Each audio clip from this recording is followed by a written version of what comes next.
The following videos have been converted to black and white to help protect their owners. Viewer discretion is advised. It's just like a little Where's Waldo hunt. Looking for things that aren't quite the way they should be. That right there is what we call a bubblegum weld. Panel gap looks pretty good there. There, not so much. Correct me if I'm wrong, but I'm pretty sure I shouldn't be able to see the threads on that. Here we've got a missing drive shaft and some oil leaks. Why not double them up? Tried to pull a sneaky on us. I know that that's just hand tight, so it can come off at the end of the show because it doesn't work. Everybody's so creative. I think when you spend the money on nice advertising like this, you'd spend the 3 seconds to Photoshop the little bit of rust out of there. And what is that? Come on, is that painter's tape? Good morning, I am your guide, Warwick Andrews, and it is that time of year again, baby. SEMA time! I'm heading back to the show, so prepare to get dizzy while we try to see everything that's in there in as quick of a time as possible. Every single time I see something exceptionally good or exceptionally bad, I'm going to point it out. However, I'm not going to point it out in such a way that you know exactly what the unit is. They are going to be in black and white, and on top of that, they are going to be shuffled from their order of appearance. Because I'm not trying to single anybody out, I'm just trying to show you the most unbiased version of the SEMA Show that I possibly can. I'll be talking to the camera as if it's you, the audience, because my goal is to make you feel like you are walking the show with me, which also means that this video is going to be as long as it needs to be in order for us to see everything worth mentioning. So grab some popcorn and buckle in, because it is about to be a sensory overloaded trip. Fast forward, and I am in Vegas. Now, this is my 10th time coming to the SEMA Show and my 4th video. So I wanted to make it a little bit different this year. And I'm not only going to talk about the cars and the trends, but I'm also going to talk about the experience. Starting off with the fact that I stay at Circus every year. It is a cheap shithole, to be totally honest, but it is right beside the Las Vegas Convention Center. So that saves me an Uber both ways every single day. SEMA is a 4-day event, and it takes literally 4 days to cover all of that space. There's an outside area that's free to actually walk around for anybody. So I'm gonna start outside because the place where you get your badge is the exact opposite corner of where Circus is, meaning that I'm just gonna meander my way over there and probably get to my badge by the end of the day today. The outside is actually my favorite part to watch anyways, because there is all sorts of home-built stuff. It's not necessarily big businesses and companies that make it absolutely perfect. It's people that are pushing to bring their own vehicle to show it off to the SEMA Show, which is what we've done with Chainsmoker twice now, 2019 and 2021. And those are the people that I relate to the most. So they're the ones that I like to check out their rides first. There's also the most faults in those rides, but that's just what it is. Nothing's really started up yet, but it's kind of cool to see the calm before the storm here, because these cars are gonna get absolutely shredded in the horsepower rodeo over here. I was actually kind of hoping to get Chainsmoker into this year.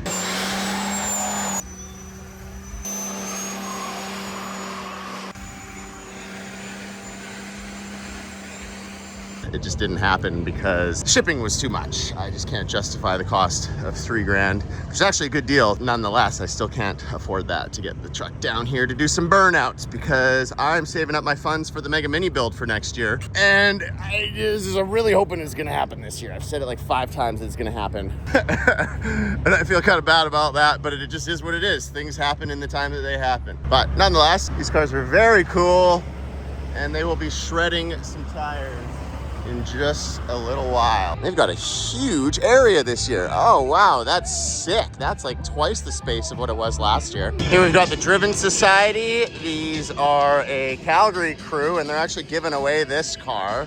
I'm sure a lot of the cars at this show are probably giveaway cars, because that kind of seems to be like the thing to do these days. But cool little Paul Walker tribute pair there.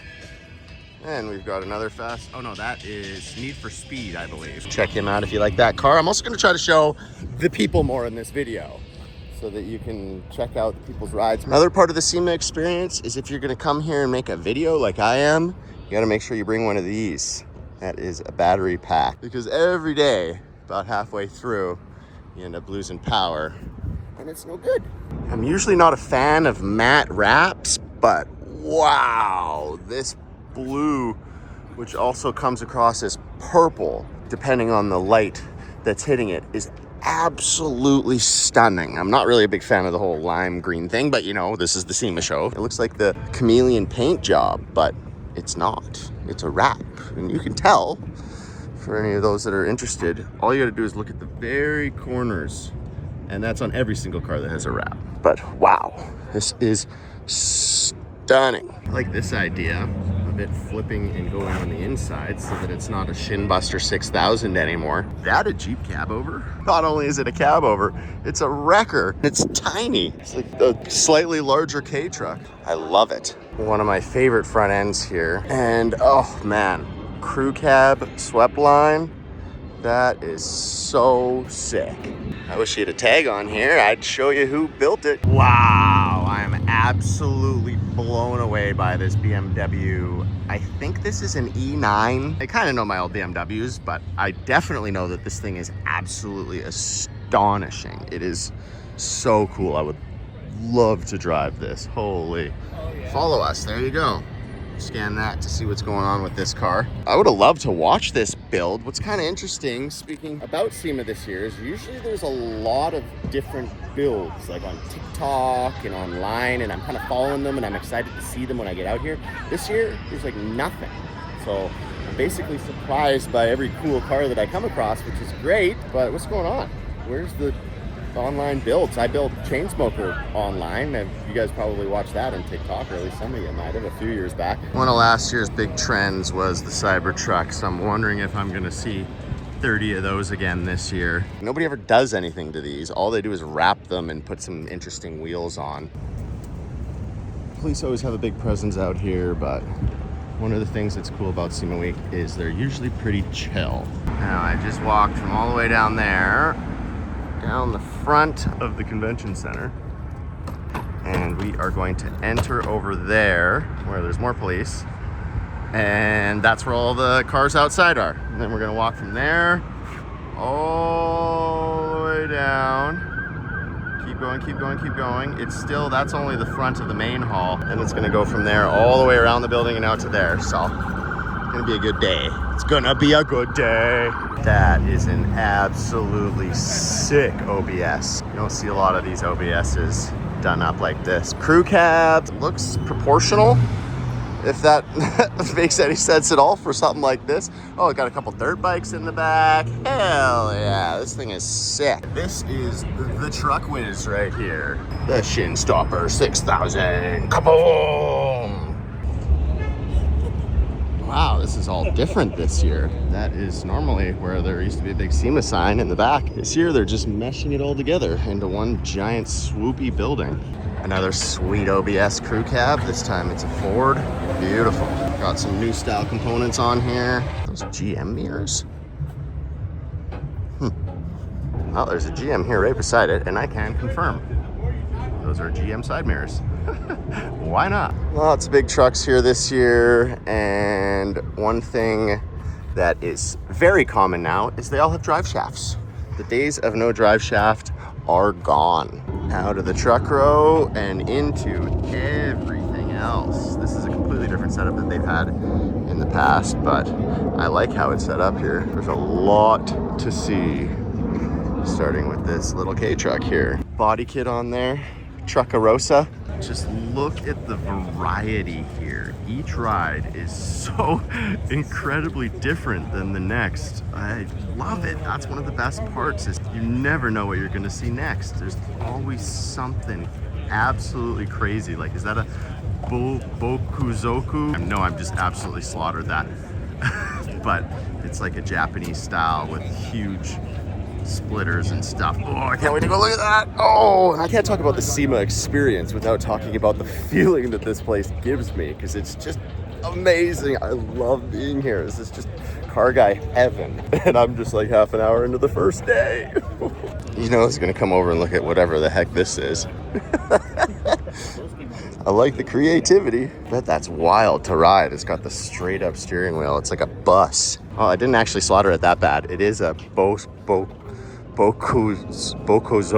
That is hard to say. So awesome. Absolutely love this style. The McLaren is dusty in its natural habitat. That's the way I like to bring my cars to car shows too. Show them the way that they're actually getting used. I'm sure most people are chirping about it. Send it. He doesn't even care. It's SEMA. Ah, whatever. Who cares about SEMA? Although it probably isn't a great advertisement for sale to see the way that he keeps his cars. And then we've got a very cool 2002 with a wide body kit. I actually recently also bought a 2002 with a wide body kit. Mine is an AC Schnitzer. It's a mold-in fiberglass one. I love these cars, and this color looks great. And with this interior too, like, I'm surprised. I'm not usually a fan of these particular colors, but I guess this car could pretty much look good in any color. I'm sure we're bound to see plenty of 57 Chevys, but my favorite year is a 59, and this Impala right here is one of my favorite cars. I've got a 59 Bel Air that's very similar,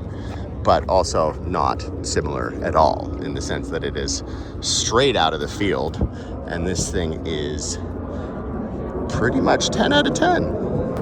Love that rear end. Oh, and it's got the Continental bumper too. That's so cool. Oh, and then look at this. We got a few cars under wraps here because this is still the beginning of the first day. Haven't actually unveiled their stuff. I wonder if we could take a guess. I'm gonna say that this is a C10 or a Jimmy. This is a Jimmy. It just has its top off on the back. We'll see if I'm right when we come back. And then this is a Camaro.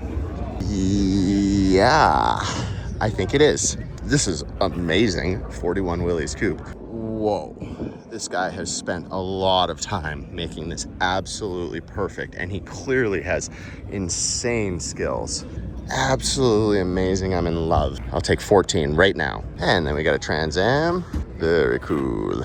They've molded the front end there so it's all one piece. You wouldn't want to get into an accident. Beautiful. And then the quarter panel there is molded into the side skirt. I don't really know how I'm supposed to walk through these cars because it's like a square of 8 by 8. So I'm just kind of going like this. But it actually maybe is better because now everybody's doing that and we're not kind of running into each other too bad. This is cool. If you look closely there, that's carbon fiber painted over. That was a big thing last year. I'm sure it'll be a big thing this year as well. Dragon Rat. That's cool. She sure is dragon. Gotta love it. Frame on ground. It's presumably got some bags somewhere. Hidden underneath there. Oh, there they are. Cool. These are great parking brakes. I actually like seeing these half-done builds because you really get to look in and see all of the inner workings of what's going on here. Oh, those are definitely some interesting, presumably future exhaust tips there. There can be some jet engines in here. Oh, looks like it's actually for sale. So it will be probably finished by the next owner. Oh yeah, there's the exhaust. That's cool. It'll be a lot of fun, I'm sure. Also, very expensive, I'm sure. It's got that drop case in there. That's sick. Still got his vice grips there, but that's okay. Whoa, and the trailer matches too. Wow, that's so sick. I'm surprised that they're hauling around in this because that's bare metal. That's basically ready to start rusting. Doesn't look like they've treated it with anything. Beautiful welding on here. I'm sure that that's going to be strong enough. And down there, this is a fully custom trailer. This trailer is actually so sick. How did I gloss over this trailer? And I'm sure you're gonna see me gloss over a lot of things and you're gonna be like, whoa, why didn't he look at that? Oh, it's so cool. But there's so much to see here that it's like, I'm just not going to be able to show everything. It's just the way that it is. This is already going to be a long video, I can tell. Got a Camaro donk. That thing is sweet. 1,800 horsepower. Wowza. Ooh, wide body Mercedes. Not my favorite year, but this is pretty cool. Yeah, that is cool.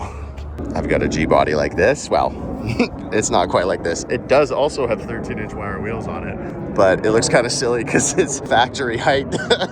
There's really absolutely zero rhyme or reason to what vehicles are out here, and I love it. What is this, a 914? What an interesting little ride. Single middle seat, mid-engine. I can just tell you that it would absolutely tear There's no doubt about it. 914. I was right. And then we got tow mater right in front of it, of course, because why wouldn't you? It only makes perfect sense. That is absolutely hilarious. Oh, this thing is stunning. You either go up or you go down. This OBS here went down. You get a cup holder between your legs there. That's actually not a bad idea. Hilarious. I always put stuff there and then it falls around. Ooh, that's pretty.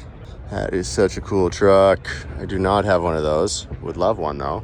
Oh, look at this cab over. Absolutely love the COEs. This guy is at Jung Kyle. Okay, now I'm done this first little section.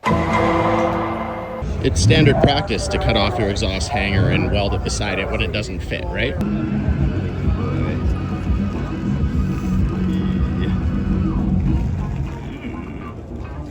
Everything looks so nice on this unit. I was just taking it in, taking notes until I came across this. How do you fumble that? Ugh.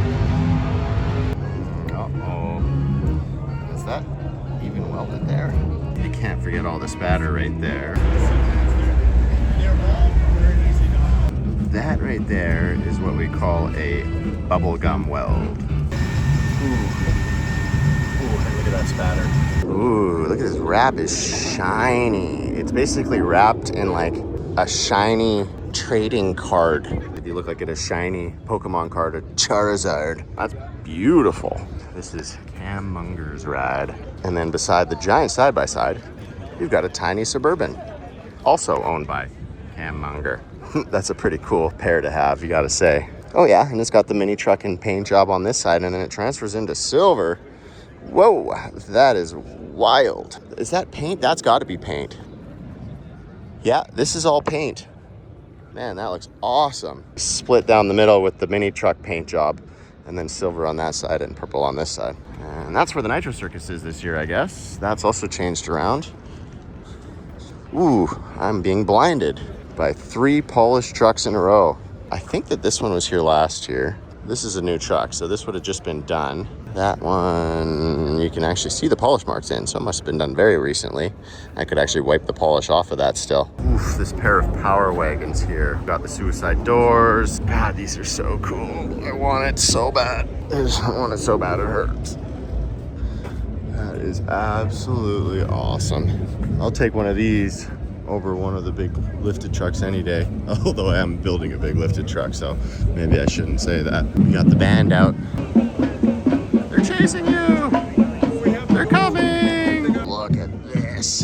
Is this a Superbird? This is a new style. Like this is like a 2020 or whatever with this Superbird wing and front end on. That is cool. Never seen that before. That's a very cool tribute. Thank you. I love it. Thanks a lot. They should have done something like that. Well, you got a minute for the story? Yeah, sure. I'd love to. Okay. Do you mind if I film? Sure, no problem at all. All right. Who's going to turn on advertising? There you go. So Chrysler, after they came up with the Retro Challenger and Charger, they said, this goes good. We want a Retro Superbird. They were looking at it in-house. And they said, this is too much money. But one of their big engineers wanted to go off and start his own company and do something like this. Mm-hmm. So they gave him a contract to develop this. He came back to them on April 30th, 2009 at 2 o'clock. Gave them a proposal. They liked it. At 5 o'clock, Chrysler went bankrupt. Oh, no way. Yeah. So they were going to build it. They were all gung-ho. They helped him with the parts. They gave him the prototype Challenger to do this on. And, wow. They were all so this in. is that car? This was... No, okay, no. okay. So he said, well, I'm far enough along, I'll do it myself. Okay. So he started the company, and it was called HPP. They started producing these. I was talking to him about buying a kit to do this, and he says, how about if I just sell you the molds? Oh, done. wow. I want to be out of this. Okay. This is our first car. No way. So you molded this, it's fiberglass then? It's all fiberglass. Awesome. Yeah. Are you planning on making more? Yeah, so the purpose here is to sell kits. We bought the entire kit, it's about $19,000. Got out of high school in 72, so that was the peak of the muscle car craze. Yep. And my favorite car was a Superbird. Okay, so now you got a modern one. Now I got a modern one. I love it. I love your passion behind it. It's neat, you know? Your name's Dwight? Dwight, yeah. I'm Warwick. Warwick? Warwick. Warwick, okay. Yes, yeah, pleasure to chat with you. You too. This is a beautiful Cadillac here. Wow. I think this is like a 60. Stunning. And then a little Porsche. And a Chevy HHR. Of course, Quake. We're going to see some interesting stuff from Quake because they never disappoint. Ooh, here's another Quake unit. I remember this one from last year. And another Quake unit. Look at the Model T on tracks. That is dope. Oh, another Sousa Door 40s Power Wagon here. God, I'm happy to see these coming out. That is cool. New trend for this year are wheels like this. Never seen wheels like this before. Very interesting. Not completely certain how I feel about it, but it's different. Ooh, that is a very shiny Lamborghini. Gold carbon fiber weave. I don't even really know how they get that color, but man, does it ever look good. Wowie. I think 8080 is the company that gives away cars, so this could even be a giveaway car. The Gold Rush Lambo. Oh, it's only 9 a.m. and they've already got these guys out doing their warm-ups probably. Just walking up and down the aisles right now. Look at this beautiful notchback Fox body here. These are like the big manufacturers. Ooh, Blueprint engine. I have a Fox body that I just made a video about. It's like 3 videos ago, and it had a Blueprint engine in it. Supercharged as well. That was a good buy. If you haven't seen that video, check it out. They always have SEMA on Monday to Friday. So depending on where the days of the week line up, sometimes Halloween happens during it. And I must say that those are my favorite years because then all the booths have candy. I just could walk around and take all the candy. Because I'm starving right now. I could really use some candy. Easily the most popular booth over here is the Can't Dig It design booth. I'm guessing that Dave is in here doing something, although I'm not really seeing a lineup for autographs or anything. Oh yeah, they're doing a full interview. Well, can't have the SEMA experience without talking about this $25 meal that I just got here. Does this qualify for pizza now these days? It's kind of a sad, pathetic thing that I'm about to eat, but that's okay. I'm hungry. Well, I just walked by about 4 in a row, so maybe it is more prevalent than I thought. Okay, well, can't get away from it, always and forever. Tried to pull a sneaky on us. I know that that's just hand tight, so it can come off at the end of the show because it doesn't work. Well, I guess it's not every single one of them.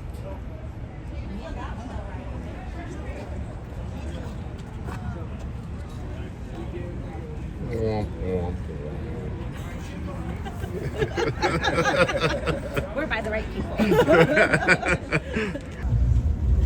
No sway bars. No drive shaft. Rear sway bars? Nah. Who needs those? Nice to see the drive shafts here, but these guys have just thrown the sway bar idea to the wind.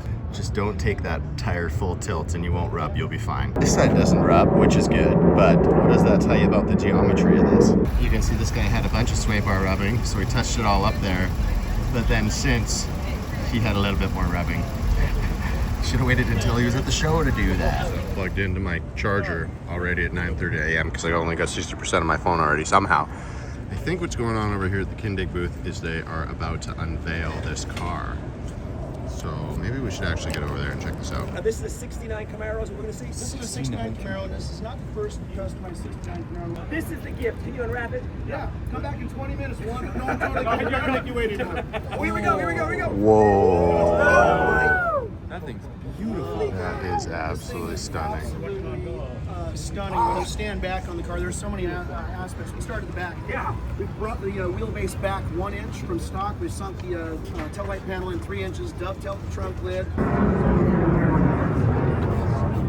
We got people waiting out in line for the Zin place. I'm assuming they're giving them away. Yep, I was right. I just went in, got my little Zin goodie bag here. I don't think they can give it away, so they sell it for $1 a thing. So this was $3, and then they give you a little bag and they give you these nice little stickers. Find your path, like as if Zin is natural. Beautiful LC 500 here, and who would have thought that those would look so insanely good slammed. I'm not a huge fan of the camber gang, but that's kind of the only way you can get fitment like that. And I'm assuming when it goes up on its pegs, presumably here, it kind of half-ass fixes it. Look at that gap underneath that rear wheel. I can fit my fingers under there. Oh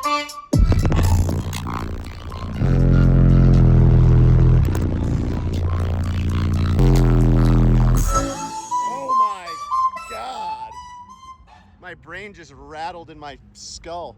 That is cool. Brand new Ford here, 6x6, and it has the massive suspension, the Poppy suspension here, doubled up twice. Normally they're not quite this fancy. That looks sick. And what's better than one 6x6 brand new Ford truck? Two 6x6 brand new Ford trucks. They are really flexing this year, Poppies. Wowza. That is a crazy setup here. And does anybody care to guess what kind of truck this is sitting on? It's an F-150. That's crazy. It actually looks kind of good. Well, it looks really good, but it's proportional. Surprisingly, it looks like the size of an older F-350. Look at the size of that drop box. Holy. Massive Rockwell axles on here. Those are sick. First one that I've seen that isn't just filled with horns everywhere. No air horns on this one. Even getting up there with that drop hitch is going to be hard. Look at these limiting straps.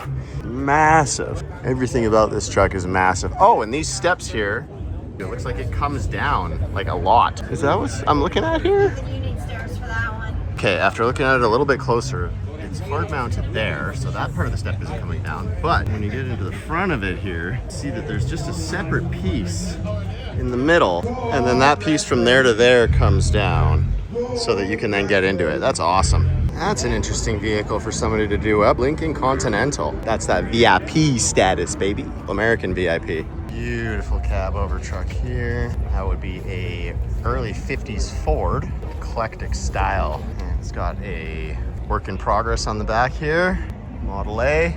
And then we've got the Fast and Loud / Dantum Arts Customs truck. I watched a YouTube video on this thing and it sold for just absolutely staggering money, but it is really cool. I think they were building a 6-door Testarossa, I believe, which was supposed to make it to the show, so it'll be interesting to see if that's here or not. Wow, no way, another older Power Wagon. That's amazing. I can't believe that these are that popular here, because that thing's so cool. Bring back the old stuff, hell yeah. Ooh, that's an interesting looking front end. It's got the Eleanor style fog lights down there. And look at this thing. I don't even know what this is. Oh, it's a white. White was purchased by Freightliner. The one cab over that I have is a white Freightliner. This is obviously earlier. This would be like 40s or so. Super white power. Okay. Okay, a little bit of a different connotation in today's world. This guy's back, that's cool. Triple turbo, see another one hiding down there. He's been to the show a few times and he rips this thing on the track. It is awesome.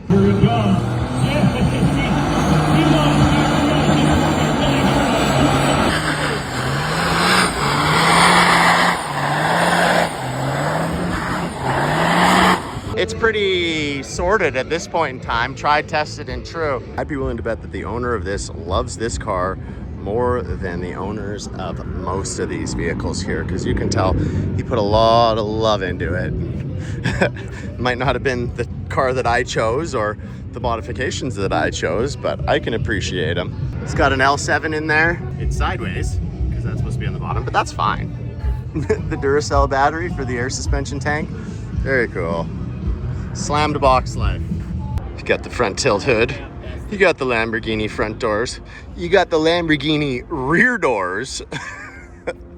That's a first. I've never seen that. You can barely even get in here. It must move out more. It must. Legend has it that shift knob was a real alien that they caught and then froze in epoxy.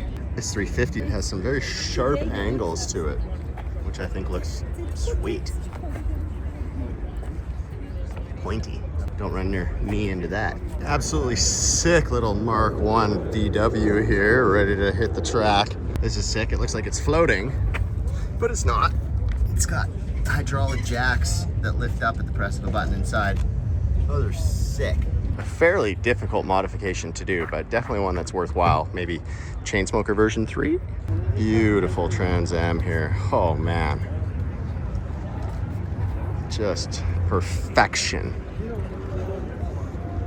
You can tell the cars that guys have just stupid amounts of time and money into. Oh boy, that is, yeah, it's not the She-Hulk, it's the Sheesh-Hulk. See, sometimes you can look at a tire and you can see, oh, it's new because it has those little nubs on it, right? People are like proud of having their new tires. Well, this one takes it to a whole nother level. I just gotta touch it. I don't touch anything at car shows, but I gotta touch it. And if you look way back there, you'll see that exhaust that there was a photo of earlier. That thing looks awesome. This little Samurai here, you can tell that it's definitely trail hardened. They wanted to make it look as nice as possible for the show, so they wrapped it. And they just wrapped right over all of the damage, which is sweet. On a unit like this, at least, because it is a purpose-built unit. It's even got a stereo in here with some marine speakers. Oh, that is so sick. What an awesome day out on the trails you'd have with this. And then heading back over here, you'll see how busy it is. This spot would arguably be one of the best spots in the show because everybody has to pass by and there's only vehicles on one side, so they're basically all looking over here. And what we've got over here is Boosted Six's truck. This is a local guy, or a local Alberta guy at least, and this paint job was done just recently by Mob Airbrush. This is all airbrushed on. Unbelievable the work that Mike did on this, and he did it in such a fast time. And he's gonna be painting the Mega Mini. I swear to God it'll be this year. Incredible color. Most people probably look at this and compare it to some of the wraps that are out here, which is just sacrilege to even say, because once you get close, your mind is just blown by the fact that this is all hand painted. Nothing printed here. Like, this is as good as it gets. And the excursion here, the owner usually sits with the truck and hangs out and his dog chills down here. I've had them in the last few videos. This truck is here pretty much every year. They didn't want him doing that this year. So they told him he just had to leave his truck and he'd be walking around the show doing his thing. So it's too bad I don't get a chance to chat with him again. Either way, representing well with this truck again. She's a beauty. I'm not allowed to go over there and talk to those people about my truck. If I go near my vehicle, open the doors, or do anything like that, SEMA officials said they will kick me out immediately. And now we are gonna head over the bridge off to the other side here. Oh wow, look at this thing. It's exceptionally beautiful.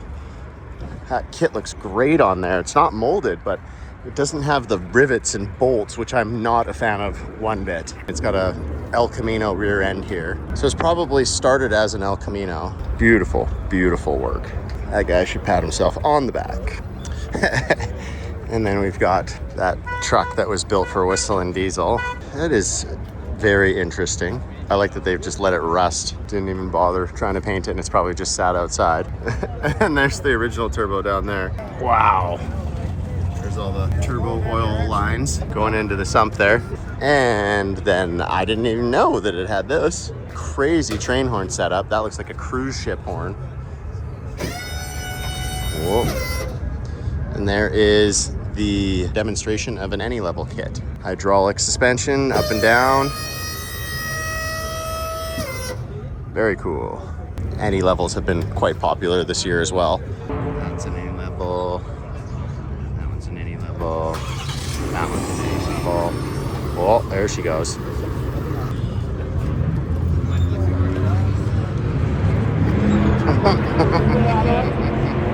Hey, what's happening? You made her. I did. I saw your story yesterday. How much did you pay? This morning, I went to check into my flight. I noticed I hadn't got an email yet. And I was like, oh, that's a little weird. Shouldn't I have got an email about this? Turns out, 2 months ago when I booked my flights, I didn't press confirm. I didn't book my flight at all. So for those of you wondering what happens when you just don't book a flight and you need to travel that day, you can still get on the plane. It's twice as expensive, but it happened and I'm here, so, you know. Murder Hornet. Very cool, 4-wheel steering. Just a massive truck. Has both drive shafts. This front drive shaft is about as long as most people's rear drive shafts. And I have to duck my head because I don't want to hit it on this. Look at the crowd at the burn yard. Oh my God, it's so busy. Do I even dare try to get in there?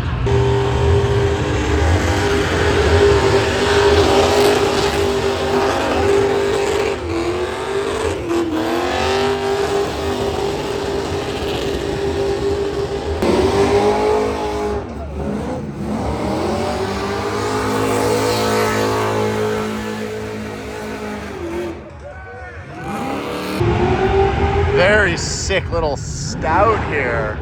I love the style of this truck. You don't see a lot of these. And if you look in the bed here, you'll see that it is equipped with only the best. Apples. You know it.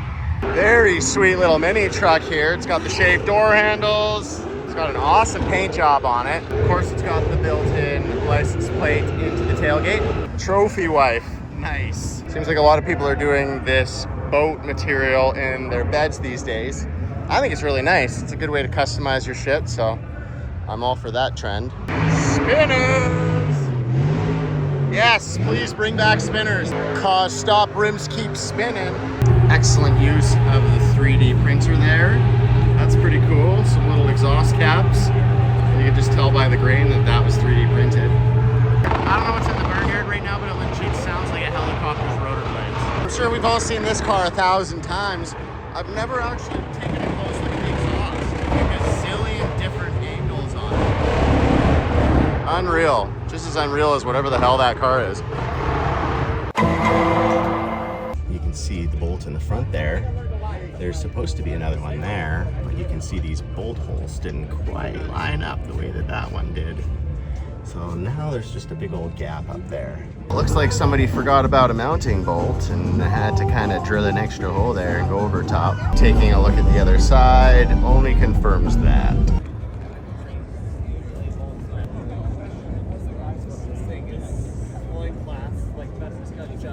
Have looks gone too far? They've Swiss cheesed the frame. It's obviously boxed on the other side, but that is pretty crazy. Correct me if I'm wrong, but I'm pretty sure I shouldn't be able to see the threads on that. This side you got little gaps on the bottom there, and this side you got gaps on the top. Not every truck has missed the sway bars or missed the mark with their mounting bolts or done anything wrong. So to those trucks, shout out. This thing is absolutely beautiful. They are not all the same. Some are better than the others. Out of all the kits I'm seeing, the Elevates are the ones that are impressing me the most. Like, look at, they actually did a tiny little spot because they knew that bolt was gonna go there. And all of this is super duper clean. So shout out to these guys. Another example on the other side here, looks really good. This is Ricky Bell, the Dirty Blonde. Just when you think this truck can't get any crazier, it's got the tilt bed here. What's in the bed? Oh yeah. I don't know if it's easy to comprehend that or not through video, but that's nuts. Got speakers there too, of course. Oh my God, they're everywhere. I love it. Down here.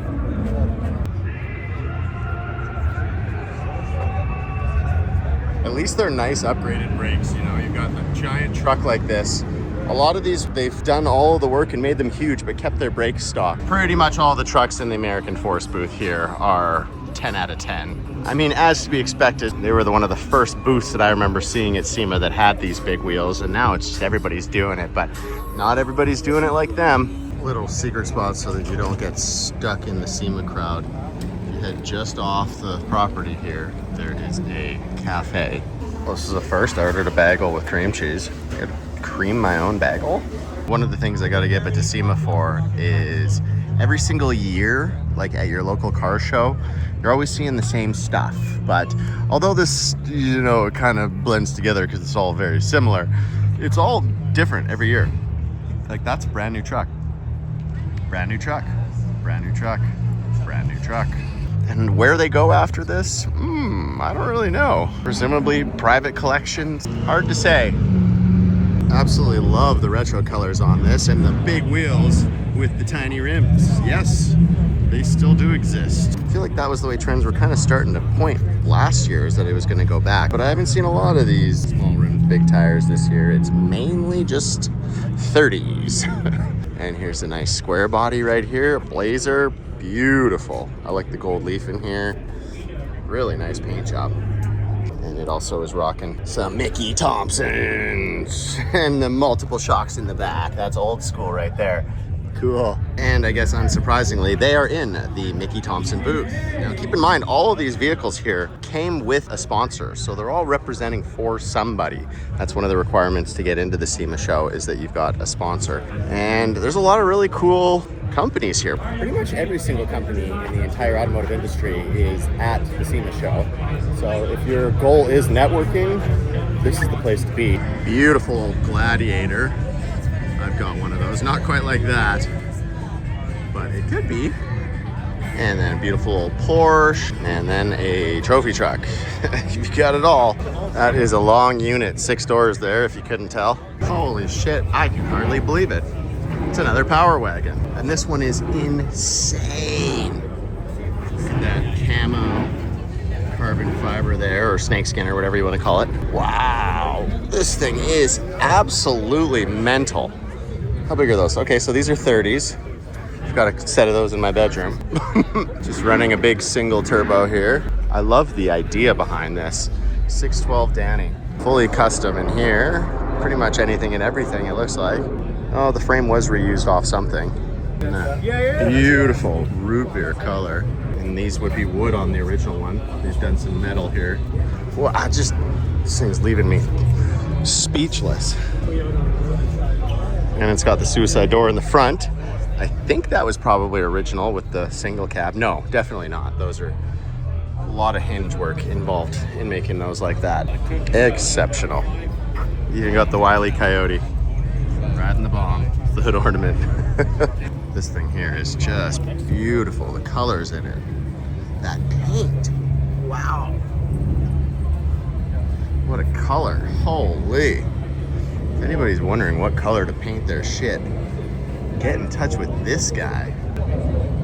Because, wow. This is one of the most beautiful and completely unexpectedly beautiful colors I've ever seen. It's green with gold in the right light. Wow, that pearl is just remarkable. The work in here looks really nice as well. Nice 5-window. God, I love these trucks. I've got one, but it looks nothing like this. Mine is a little sad compared to this, but that's okay. At least it's not crushed. That's what I saved it from. I feel like I should almost be doing a count on the NA level lift kits at the show here, but I really like them. So, you know what? They could all have it, and I would be totally happy with that. They're really well engineered. So, good. I'm glad people are splurging. Brand new truck, brand new truck, brand new truck. Never satisfied. I can certainly relate to that, my friend. This thing looks great though. Everything here is really well done. The overlays. This is an interesting look here. This is the patina is now clear coated. So they have given a shelf life to their original patina, which is the only thing that I don't like about this, because now it's gonna last however long the clear coat's gonna last, rather than continuing to patina along, which is what I've let Chainsmoker do. But it does look really nice all shiny. So as long as you're now gonna just keep this thing inside and not let it get any worse and actually polish it, then it's a really cool look. I love it for that. Not gonna go out in the rain anyways, because it doesn't have windshield wipers. Beautiful build. Love these old C20s, a little bit bigger. More interesting stuff. And then here we've got a beautiful mini truck. I love mini trucks. Such a cool look. Got the Phantom grille in the front. Oh, I bet it absolutely pounds in there. He's got 410 Type R's. It's a manual. Oh, I bet this thing is so much fun to drive. Oh yeah, fully Hoppos equipped. Hell yeah. This thing is on full hydraulics. That is sweet. Beautifully well done. I found it again in another old school unit here, a Suburban. And it's that beautiful green with the gold. Stunning. This is a really cool unit too. Two-door Suburban. God, that is so sick. And you got a place to chill back here. Obviously pounding your stereo. This is that guy. One thing that I'm very surprised about, other than those few power wagons, which are so fucking cool, there are no Dodges. Dodge is not representing this show at all. And I mean, those are the vehicles that people are choosing. Like, just look around me. For example, here we got GM, we got Ford, Ford, GM, Ford, GM, Jeep, Ford, GM, Jeep, Toyota, Ford, GM. Like, are you getting my point here? They're like, I'm seeing no Dodges. Like, and I'm not just picking a spot here. They aren't anywhere.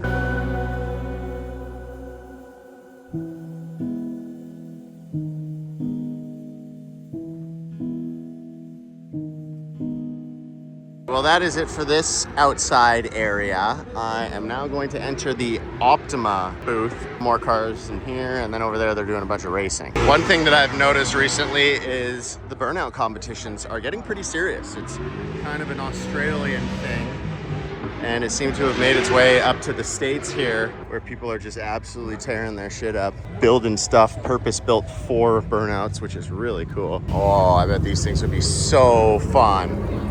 Just little one-seaters, probably in contention for some of the most fun that you can have at the show. Got a drift brake in there. Oh man, that is so cool. Oh, whoa, look at this thing. Love to see that get used. I'd love to actually use that. That would be super fun. What a crazy contraption. Built into the subframe here. Brackets built up here to then bolted into the frame. While they shred tires out there, these guys are over here swapping them over. One of the benefits of a wrap is when your bumper's falling off, you can just take a part of your wrap and slap it on there, and it blends in and you can't even tell. This is obviously a drift car, so it's purpose built and that doesn't matter, but it's an interesting thing to do instead of some stitches. Color matched. You don't even need to blend it. All right, let's see what's going on over here. Now we're inside the main Optima area. Ooh, an E36. Ah, I just missed it. From the skid pad, the size of it coming around October local.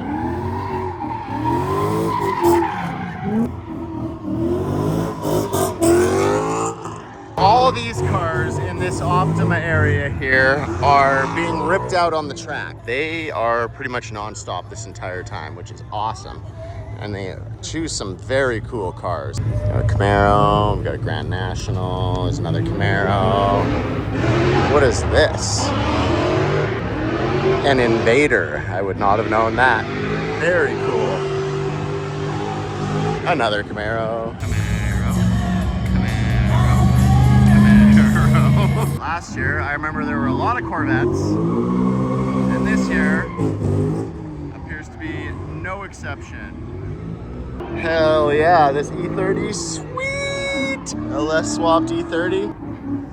Hanson Motorsports. Very clean in here. This Camaro's got that squiggly marker paint job on it to try and make it look like a cartoon. It actually looks decently like a cartoon. It's good for a race car. Another Camaro. Ooh, a Holden. I don't see those every day. It says something in that weave there. Somebody else can see that, right? Interesting. Another Camaro. We've got some Mustangs here. I love the Fox body. Such a love it or hate it kind of car. It actually grew on me 15 years ago or so. I was not a big fan of them, but it's something about it. I had to get one. So I actually have 1.5 Fox bodies. I've got one going into my house, which was part of that YouTube video from the one that I bought. And then I got another one, a red one, which is a notchback like this. And then we got a Camaro. Way less Teslas this year. There were a lot of Teslas here last year.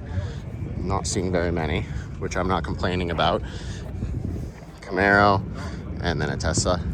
Corvette, Corvette, Tesla, Corvette, Corvette, Corvette, Corvette, Corvette, Porsche, Corvette, and what is at the very end? A Corvette. No surprise there.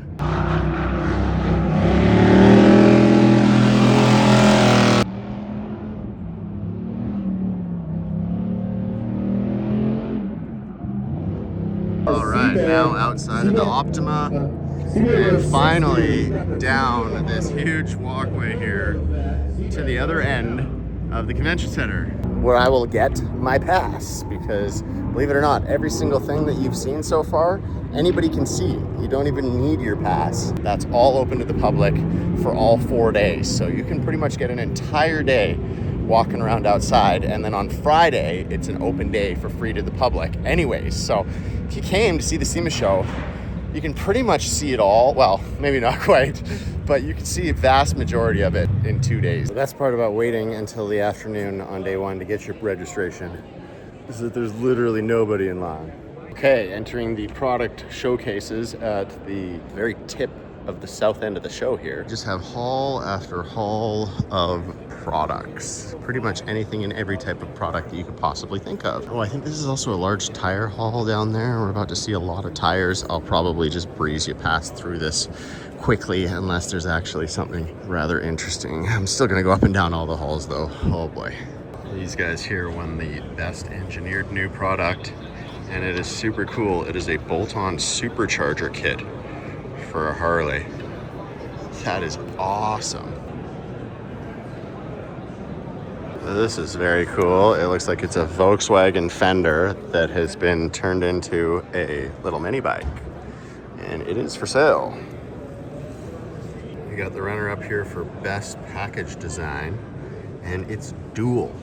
Dual is sold at Walmart. I've never thought of Dual as being half decent at all, but it's a single DIN stereo with a faceplate that clicks into place, and it's powered by Autometer. I can't believe it. Autometer is one of the highest names in the industry. So is this the redemption of Dual? I'm all for it because they're cheap, so let's ride. A little surprised here to see the best new performance racing product is a battery that costs $850.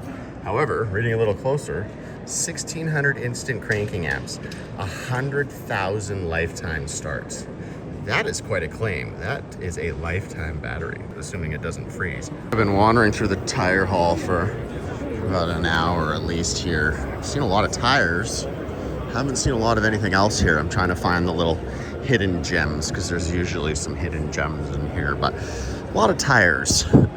Not a lot of hidden gems. Oh, hey, look, I found something tire related that's kind of neat. Here's an orange one.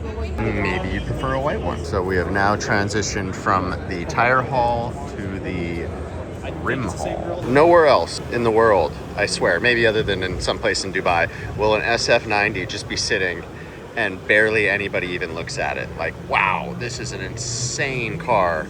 And most people just blends into the rest of it. Wow, look at that wheel. We've only forged out a little bit of it here. It's not actually all the way through. Not really gonna cool the brakes very well, but otherwise, it's super cool. And this little American flag made out of small wheels, that's pretty cool too. This is a beautiful C10. The suspension overlays here I'm seeing on, like, I would say the majority of the trucks. That's definitely a big trend for this year. I saw a couple of them last year with it, but it's taken over this year, and it looks cool. So I ain't mad. This is Lively's garage right here. What a beautiful truck. Oh, that's even worse for the Shin Splinter. That's the Shin Splinter 7000 right there. That's more like the knee eater, actually. That'll take out your ACL. Not again. I've already had both my knees redone. And this one being even higher, this is the Quad Buster 10,000. Here they're mixing the old school with the new Super Swampers stretched over some newer wheels. Don't want to polish your wheels by hand? Throw them in here. I wonder how long it takes to polish one wheel. That's what it'll look like. Holy, that's incredible. I can't read any of that. Ooh, what's that button do? This thing's probably like $30,000, but if you're making a business out of it and doing it often for customers, then it'll pay for itself sooner than later. I'm in the Mopar booth here now, and believe it or not, this wrap right here is OEM Mopar. The ugly sweater trail armor. That's hilarious. Sure, why not? It'll probably be some sort of a collector item at some point in time. I also love that in the Mopar booth, we've got a first gen Ram. Proud of their roots, as they should be. This thing is sweet. 2024 3-liter Hurricane engine swap in here. That is a very sick setup. These guys certainly went all out with the LED lights. It's like a glow trim. Holy shit. This is a Bugatti EB110. I don't think I've ever actually seen one of these in real life. This is crazy. What an insane car. And then we've got this on the other side of me. I don't know what this is. Oh, this is the new Ferrari kind of SUV. It's a 4-door. These rear doors don't have handles. I'm assuming that that's the door handle there. This thing is crazy. What booth are we in here? MB Forged. Wow, I don't know what kind of strings they pulled, but these cars are absolutely incredible. Here's a Rolls Royce. They don't do it for me the way the others do, but they are very cool. Oh, and it looks like we got a Pagani in here. I attempted to pronounce the name of this car last year, and I got shredded in the comments. And you know what? I'm gonna pronounce it wrong again this year. I think it's a Hyura. Go ahead, roast me, I don't care. Absolutely stunning. Oh yeah, there we go. How do I pronounce that? Hyura. Wow. Look at the interior in here. That is absolutely mental. And there we got the socket for the wheel locks. This is what all the money in the world can get you right here. Okay, it is about 3:30 and I have now reached the front of the South Hall. Oh God, that's right, upper. I forgot there was a whole upstairs to the South Hall. Okay, we're gonna go upstairs next. Another beautiful El Camino here. Fully shaped in the back, tailgate's gone. Oh, look at this work in here. All of that would have all been hand built. Wow. Beautiful. And then front end and everything else is all molded and integrated. There's no body lines. Another vehicle you definitely wouldn't want to get into a front end accident with. And then we've got Legacy over here. These are a local Alberta crew. They're out of Strathmore, and I see them at all the local shows. They've done an awesome job with their wide body Bronco here with the Coyote engine in it. Coyote. Beautiful. Up and away just to do it all over again in the same space, except higher. So the trademark has now lifted on these cars, and you are allowed to call them Eleanor. Here we've got a Chev Caravan with a K. So because this has a K, it only makes sense that this has a K. Yep, that is a Honda K-Series engine put into this old Chevy, and it is awesome. I bet that this thing parties, and I'm sure a lot of people hate it, and then a lot of people love it. I'm on the love side, because why not? Whoa, look at the bodywork on this. All of this metal work is just unreal. Absolutely beautiful. This is an art in and itself. Oh man.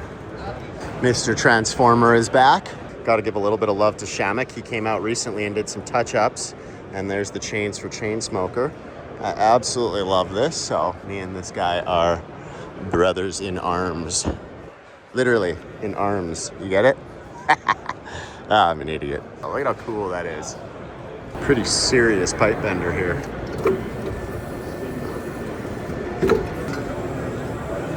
You want to take it home? What is it? Yeah, you can have it. What is it? This is free. Yeah, but what is it? Whatever.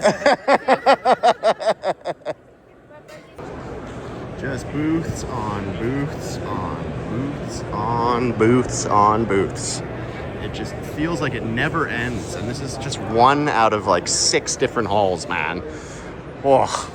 And you just turn around a corner and it's just like the most beautiful charger you've ever seen. And nobody's looking at it because it's just one of 100. Love this show. Walking down all the halls looking for the hidden gems, and I think that I've found one, if you want to call it that. Wow, look at this thing, is crazy. This is quite the Halloween ride. It is a golf cart, clearly, and we've got a mock-up supercharged engine in the back here. That's certainly interesting. That is crazy. Got a mini truck style painted toilet. Why not? Got the surfboards, got the toilet. It's got her all covered. Everything except the kitchen sink. That's next year's project. All right, I've finally made my way to the end of the upper hall here. And it is 5 o'clock, so it is the end of the day, and I covered a lot of ground today. There are an absolute ton of these late 40s, early 50s Chevys here. I never really thought that they were that popular, but this year they have been popping off. And I'm seeing very little 57 Chevs. That was the big trend from last year. And this year seems to be Power Wagons and this generation. And here we have the truck called Epilepsy. Well, that's an interesting headlight setup. Fair, that's probably what should have happened to these pizzas in the first place since day one anyways. That's what happens at the end of the night, is what it is. Well, it's 10 hours later and I'm back at the Horsepower Rodeo. I got to see the calm before the storm and now I'm here for the calm after the storm. Unfortunately, I missed the storm. That would have been nice, but I'll make sure I get a peek of it tomorrow. Hood gaps so big, they cast their own shadow. So much incredible carbon fiber work. And then there's this. What is going on here? You can see that they were going with these smaller rivets, but then they were popping through. So then they upped it to the larger size. Got a little gappy. And I don't think that's supposed to be like that. Panel gap looks pretty good there. Ooh. There, not so much.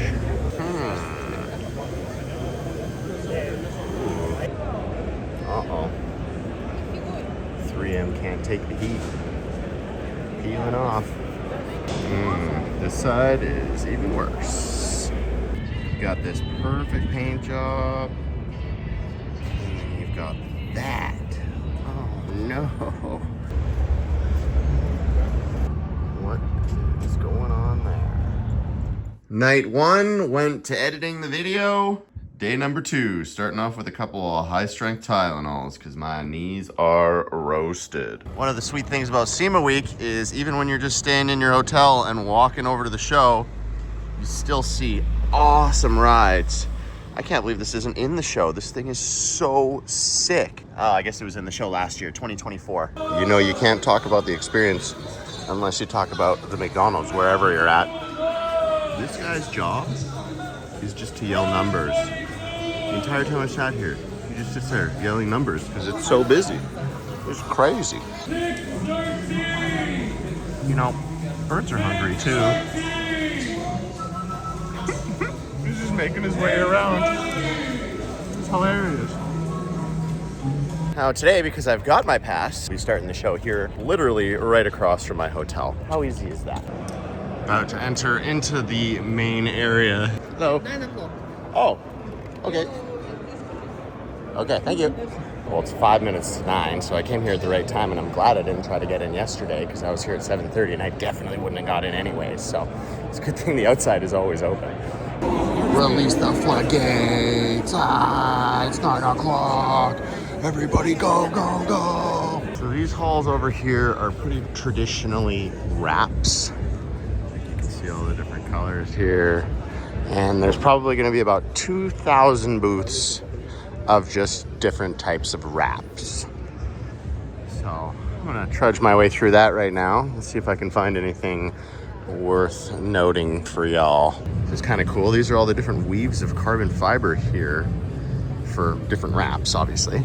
But it looks really good. Like, it's impressive. They've definitely gone very far with the technology. And if you didn't like that green with the gold paint, maybe you'll like it in a wrap. Crazy where technology's gone. Here we have a Lotus Esprit. I'm actually looking at buying a Lotus Esprit in about an hour and a half. It's really cool. It's a red turbo. This one is a lot better than that one. This thing is beautiful, stunning. This is Jamie's Garage Official. Wowie. Here we've got some big money. Absolutely stunning. I couldn't actually tell you what this is, but I'm sure some of you know. Ooh, missing its interior. Dear Lord, this is absolute art. These are just the big money cars. I don't know a whole lot about the big money cars, but I'll still at least show them to you. This is a McLaren Senna here, I know that. And that is a Bugatti Chiron. Beautiful. Okay, maybe I should have known what those other ones are, but tell me in the comments. Another Senna here. This one is Supercar Randy's. There's a product I've never seen. If you toke it, you gotta cloak it. The smoke cloak. United States that are 3M preferred and 3M authorized. So we have our team from St. Paul. We have individuals from Burbank, California. Here's a GTD, which is kind of cool to see. Not getting a lot of attention because it just looks like every other Mustang with a body kit out here, but this is the real deal. This thing is a very, very sick ride. There was a YouTuber building one of these and they had a cease and desist from Ford because you can't be doing that, I guess. The body kit is trademarked or something. I don't know the exact details, but don't plan to go and make one of these for yourself because you're gonna get in trouble. I love the ball chillers. Little air vents. Wow. The show has been amped up this year in terms of these supercars, or hypercars, I guess I should say, because this is definitely a hypercar. It is beautiful. The green with the gold, man, they couldn't have chosen a better color combination for this.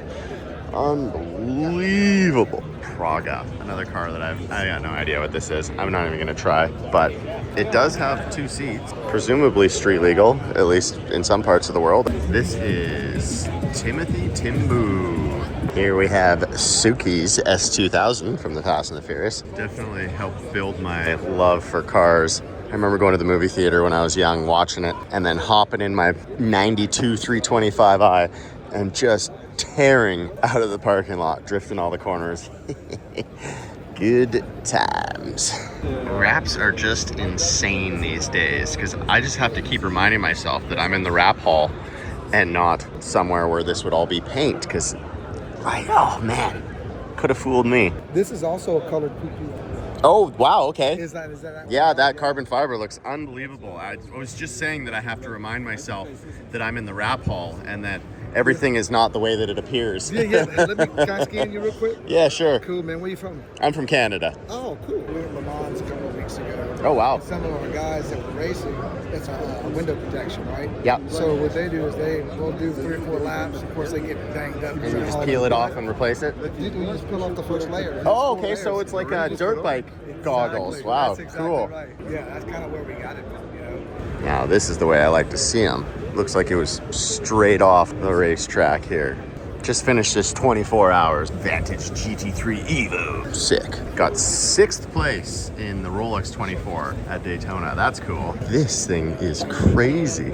It's translucent. Like a see-through fiberglass that then has these hairs, red and carbon fiber laid over top. And obviously it's got lights underneath, and then you can see the lights through it. This thing must look absolutely insane at nighttime. This is the Bloodstang. Even the A-pillar here, see-through with LEDs underneath. They must have just stripped this entire car down and then built this body. I mean, there's no other way. Just look at that. How have they done that?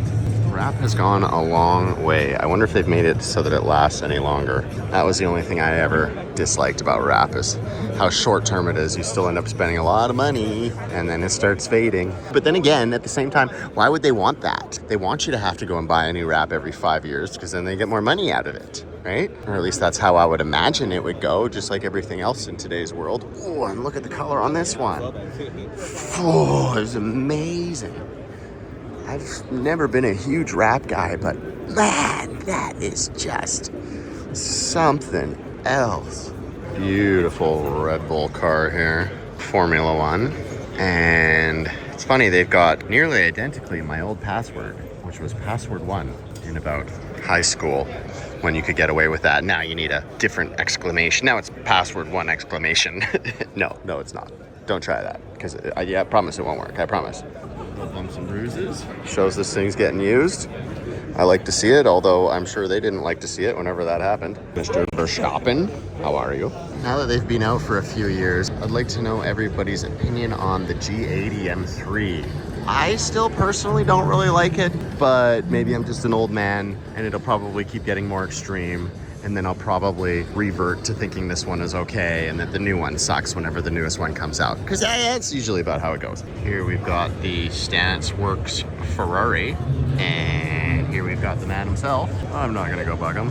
Very soft-spoken. I enjoy watching his YouTube videos. Super informative, to the point, and he is heavily knowledgeable. He knows his shit, which is great. Some more beautiful brand new Ford trucks, and what an interesting display that this is. Just threw one up there. Yeah, sure. That thing is sick. It's got some super singles on there. Dually rear, converted to the single. Another insane hypercar. This one's blue with the gold, and it looks great. This is a Koenigsegg from Zach's Garage. Look at those turbo fans. That's so cool. The Jesco. Blue carbon fiber, the whole body. It's perfect. Probably worth more money than I'll ever even see in my entire life. But a man can dream. Normal setup here is you get all your product out, and then you have your salesman around, you answer questions, and you talk to people. Then you've got this. This is a cardboard cutout of a trophy truck without any staff. Oh, this guy. Do you work here? Yes, sir. Okay, so you do have some staff. You're selling wheels? So I'm gonna get you somebody who's better first. Okay. Pawning me off to the better salesman. So this is Matt. Hey, Matt. The president of our company, and I'm Warwick. pleasure. The Pleasure. visionary of this. Okay. So you're selling wheels. We are. Okay. Is there a way to see the wheels, or what's the? Yeah. Because it's such an interesting setup. Normally you got all your product laid out, and then you got your salesman walking around, and you do your deal. But it's really different, and I'm a fan of different. But I'm just trying to see the vision here. Yeah. So strategy here is we can't show up to SEMA and just show a bunch of product. We have to elicit an emotion or a feeling. And the story beyond the box is customers' first interaction with a brand is generally when they pull a wheel out of the box, and from that point, it becomes the vision of what they want to turn their vehicle into. Right? What is the vision for what that wheel is going to end up on? And today we've got race teams that are pulling method wheels out of boxes, and their vision is to go win the Baja 1000 here in a couple of weeks. Awesome. And so what we're trying to offer up here is a story about who we are as a brand. We're creative, we're gritty, we're passionate about off-road and motorsports, and what better way to do it than put our boxes on display at the pinnacle of off-road motorsports. Cool. Well, I like it. It's it's an art installation. Exactly. Which is, I'm all for that. I see the hypercars as being art installations as well, because you just get lost looking at it. It is unbelievable. So that's cool. You're trying something different. You're putting yourself out there. It's definitely different to not see the product that you're trying to sell. It is. But I'm assuming you want people to go to the next step and to look it up online and then go from there. We've got a build sheet on the QR code there, so you can take a look at the behind the scenes and how we put this thing together and shop product that way. Okay, cool. Well, thanks for showing me around. I appreciate it. Got it. Thank you. Cheers. So I'm probably about halfway done this haul here, and I just kind of want to give you an idea of what I'm up to as I'm showing the experience, right? So basically I came in over there, and I'm just going up and down every single row. I think this is about the 5th here, and then it'll continue on to the next haul and doing the exact same thing. So I'm getting to see it all, and I'm showing you guys everything that I see that is worth showing you as far as I'm concerned. So hopefully you feel like you came to the show with me. That is a neat little race car. Single seater, no mirrors, so definitely not a street legal unit. But I don't know why you'd really want to. Actually, no, I'm lying. I would definitely want to rip that on the street, but I'd rather rip it on the track. Oh, that's such a cool Porsche. 84 935 K3V. Okay, well, there's a little bit of info about it if you pause. Super wide, very cool body kit on here. Oh, it's Brixton at Brixton Forged. They are the wheel company. It's got that slant nose front end. Love it. It does have little cup mirrors on there. Might be street legal. I see a turn signal indicator, so we might be street legal. I guess I could look for a plate. No plate. Oh, yeah, there's a plate down there. Oh yeah, look at that, 2026 of July. Sick. These guys are presumably doing a podcast, and it's just fully set up. They got 3 cameras for 3 different angles on them. They're just sitting there chatting away, and there's really nobody else around. The suspension and the stance on this car is absolutely on point. Sitting in the carpet, tucked in the fender well, basically touching in the back. Wow. These guys nailed this thing, and the colors are great too. And it looks like this is paint. Oh yeah, definitely paint. And that interior, beautiful. How about the new M5? Is that front end a little bit better? Eh. It's cool that it's a wagon. Estate. Whoa, this Tesla has a TV on the front of it. Huh. Must be one of them flexible OLED TVs. That is pretty cool. I have not seen that before. At what point is just the whole car covered in TVs? I mean, it's got to only be a matter of time next year, the whole thing. Oh, but here's the real front bumper. So what's that then? I guess they don't drive with this one because they don't want it to get rock chipped. They probably just swap it over. It's funny that they didn't put the bumper into the truck. They just kind of hid it back here for everybody else to see. Whatever. I don't even know what they're selling. Are they selling the TV? Like, they've got nothing. Oh, here's a little something something. What is this? We export. Okay. Sure.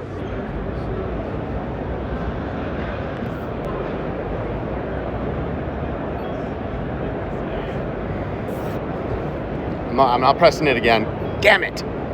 Didn't get it. Son of a bitch. Ah, one more time.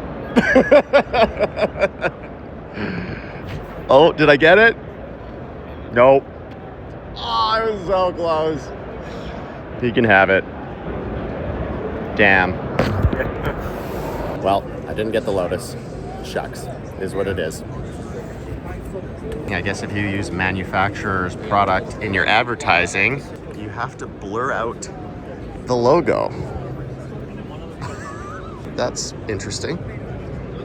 I wonder what kind of truck that is. I just would never know. I just crossed paths with Diesel Dave of the Diesel Brothers and had a quick conversation with him because it's literally on my to-do list to send a message out to the Heavy D media team to try to get the Bromobile into the Snowed In event for this year. Because those guys have an event every year, I believe it's in Utah, which isn't too far for me to drive down, where they have a bunch of small YouTubers that come in and show off their winter rides. And I just happen to have a pretty interesting winter ride, which takes 2 people because it's got 2 drivetrains, and it's called Bromobile because you need a bro, and it's very on brand because they have the bro dozer and all their other bro stuff. So I'm going to send out an email and hopefully they take me, because I'm also a small YouTuber and I think that that would be pretty sweet. Maybe tag them or something if you want to see us out there. If the new supercars aren't your thing, maybe the old ones are. Oh, this thing is sick. It's got a V12 in it. That is spicy. I bet it sounds absolutely unbelievable. Beautiful. Well, I ran across one of those random little gems.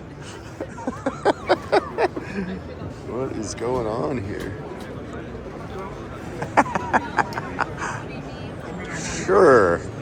Aha, finally something I've seen on social media before seeing it in real life. This is the Mennonite wagon, or Amish, I guess. There we go. There's the Amish dude. This is awesome. No axles in the front. So it's definitely a rear-wheel drive only type unit. And there's a little electric engine. Pretty fun to rip around in. It's got a Starlight headliner. Sure, why not? Look at that work. Unreal. Absolutely stunning. The detail. Holy, that airbrush work. 400 hours. Look at this guy's expression. Unreal. And over here, it's the Queen Anne's Revenge. Wow. Beautiful artwork on here. The pirates. Whew, finally, a tow rope big enough to get your mom out the house. You got some real high-end campers here. I'm guessing this one is probably 6 digits. Forget 6 digits. This thing's probably 7 digits. These earth roamers are insane. SX036.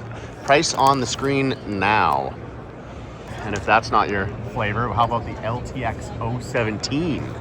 Price on the screen for this unit here.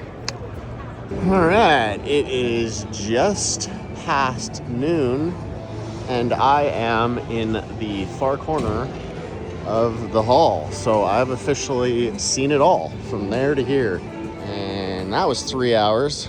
And according to my activity data, I have walked 4 miles up and down these halls and at a relatively snail's pace too.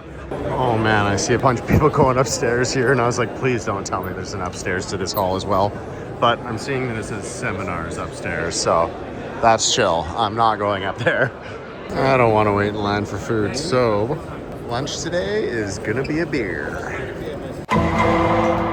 It's just like a little Where's Waldo hunt. Looking for things that aren't quite the way they should be.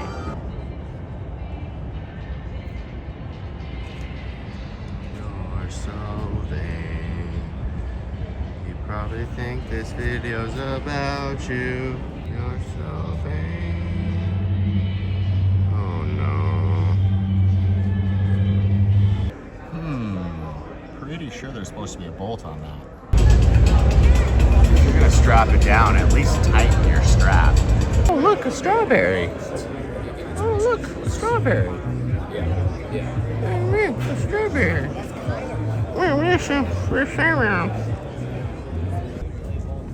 Everybody's so creative. Ooh, this guy has gotten a little spicy in there. It doesn't look like it's hit any wires yet. Although I can see some cut wiring that's not covered up. Oh, she's a little cut there too. Yeah, you know what? Fender liners, they're overrated anyways. Out of that convention center, and same path as yesterday, except instead of heading over there to look at those trucks, I'm gonna head inside over here. We'll see what's inside this building. Real quick though, before going in there, I'm heading over here to do a quick litmus test for my new theory about the Dodges and them getting completely cut out this year. So let's take a look at this row of trucks here. GM, Ford, GM, Ford, GM, Ford, GM, Ford, Jeep, GM. Where's the Dodges? Maybe the line across from us? I'm really not making this up either. Like Ford,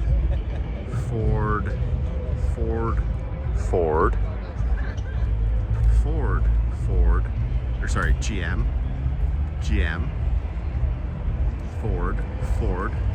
There, finally, a Dodge. Okay, so let's be detectives here. Why do I think that there are no Dodges at the show?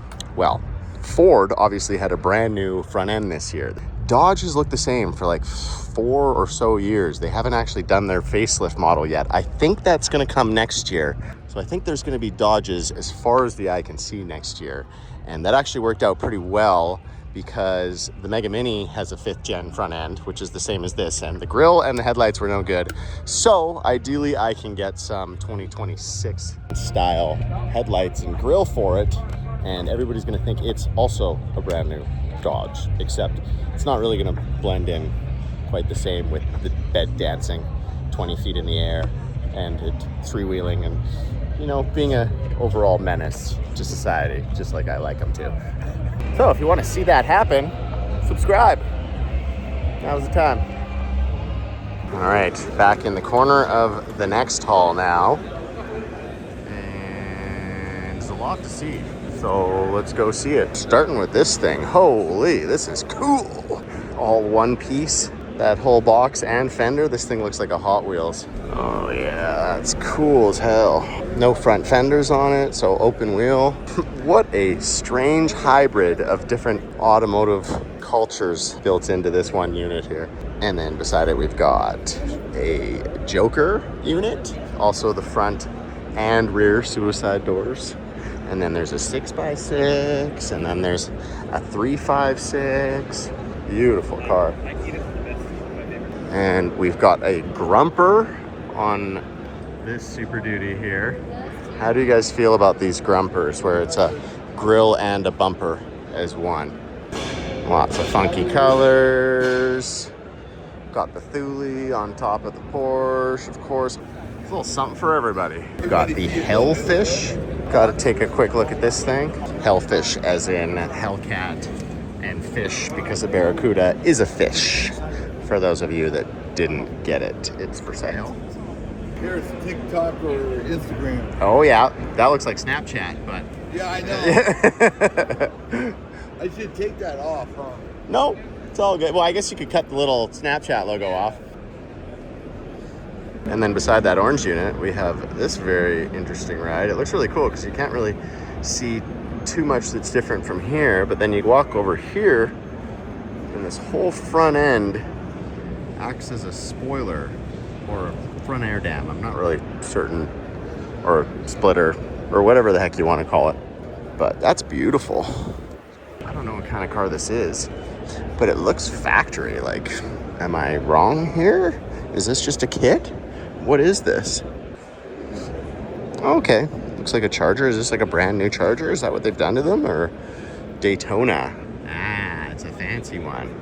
Cool. I'm sure a lot of y'all can appreciate a clean cat eye, so I should probably show this. It's attainable. Like, this is a kit that you could put on your truck and drive it around daily, and it would work great. Beautiful Continental here. It's all shaved down. It is absolutely perfect. I've got a Continental that looks absolutely nothing like this one, but at the same time, very similar. This thing is perfect. I love that it's got a stick too. That's awesome. Actually, I only see 2 pedals. Sure looks like it's a manual transmission, but nope. Another Pagani. I am amazed at how many are at the show here, but I guess I shouldn't be. What is the booth here? Miracle Coat. They seem to mainly be paint protection companies that are paying for these supercar or hypercars. Excuse me. I remember the year that the Z came out and they had a SEMA unveiling for it, and everybody was chattering about it, but I basically never see them. They must not be selling very well, or the aftermarket isn't there or something. I don't know, but they are very cool. Maybe they're expensive. I'm sure you guys can tell me what the deal is. This is Doczilla 12. I think the new X5s look pretty nice. It's kind of proportional, that big old front end for the rest of it. Obviously this one's all decked out, carbon fiber goodies and what have you, but in terms of the new BMWs, I don't hate that, at least. The guy that I just talked about the hellfish with, I'm coming back here and he's just sitting down, chilling in his chair. He might get in trouble for that for next year, like the excursion guy, but it's okay. Get her done now, bud. Get her done. You know, I think my lens is a little dirty.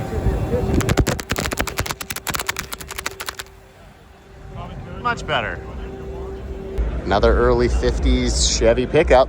The Tri-5s did not make their way to the SEMA show this year. Instead, they were replaced by the 5-window 3100s in this case. I ain't complaining. Seems like all these Chargers are the guys that go with the Lambo doors. This one, instead of double Lambo doors, has a Lambo/suicide door set up. And there is a lot of hydro dipping going on in here.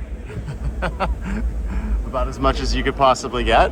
Definitely overboard, but that's the whole point of SEMA. One thing that I've seen very few of, and I almost forgot that it had entirely taken over the show like 2 or 3 years ago, is electric. There's basically nothing electric. The whole world is finally healing and going back to combustion. Thank God.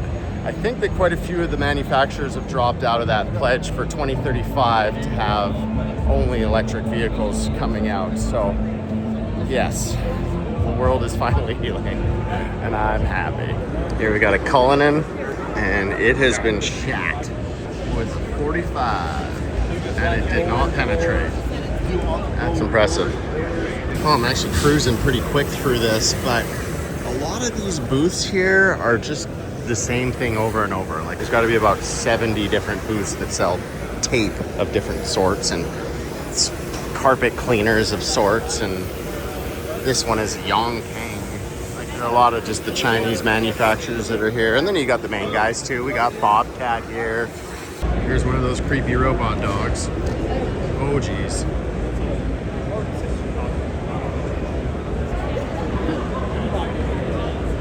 Can I pet that dog?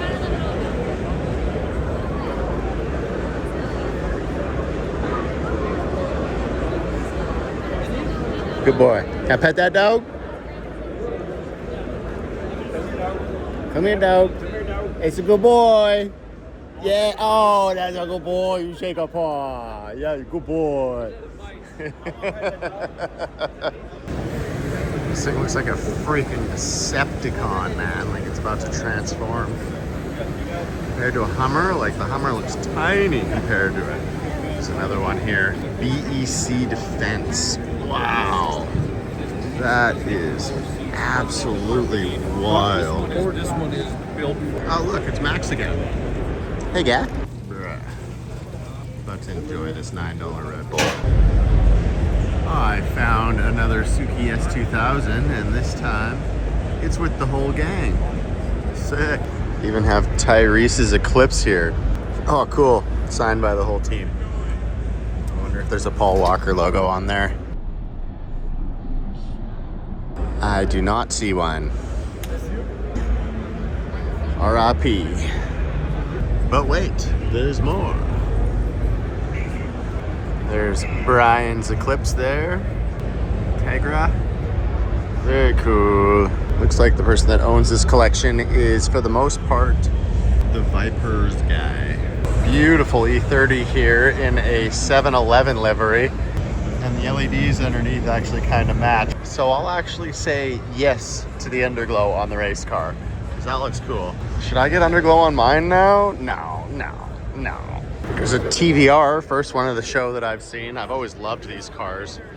Very cool looking unit here. One that I think will probably look cool forever. The music's starting to get louder, so I must be getting closer to the car stereo area. Just another old Honda Accord? Not quite. More like a concert on wheels. Holy, that's a lot of speakers. Those are 15s in there. And just amps and... what is that? I don't even know what that is there. Crazy. Noise Boys Mia. Okay. And he's got his own controller box with wires so they can get 30 feet away from it to turn it on and not blow up their own eardrums. This is wild. Just wherever you can get one, put it. And you know what? It says Demo 3. It's $245. So I bet by the time I'm up the next haul and back, this thing's gonna be rolling. Much like wraps, car stereo stuff has gotten out of hand. 30,000 watts at 1 ohm. I wonder if that's RMS. It can't be. What do they say? Yes, look at 30,000 watts RMS. Oh my God. Look at these dash replacements. Like this is for a 19 to 23 Silverado Sierra. Look at how big this thing is. It's absolutely insane. Who wants that in their dash? I know I sure don't. It turns it into a Tesla. Meh. Give me knobs and buttons any day of the week. At least then you can be looking at the road and still twist a knob and know that you're gonna get a actual result rather than just hoping for the best. We should take this pit and then like short of whiskey. Yeah, so we. Oh man, like maybe I should. Yeah, I think you should. And then yeah, so get at her, bud. Here we've got an electric exhaust.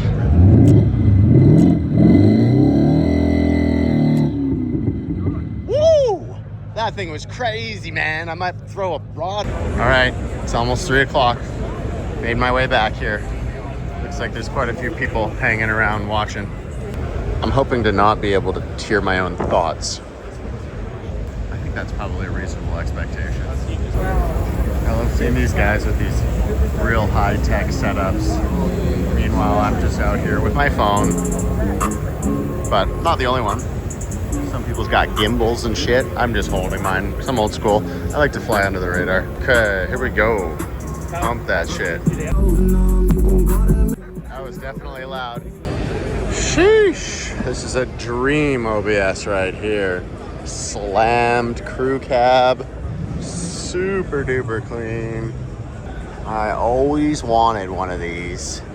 Just like this. Nice shaped taillights there. Molded bumper.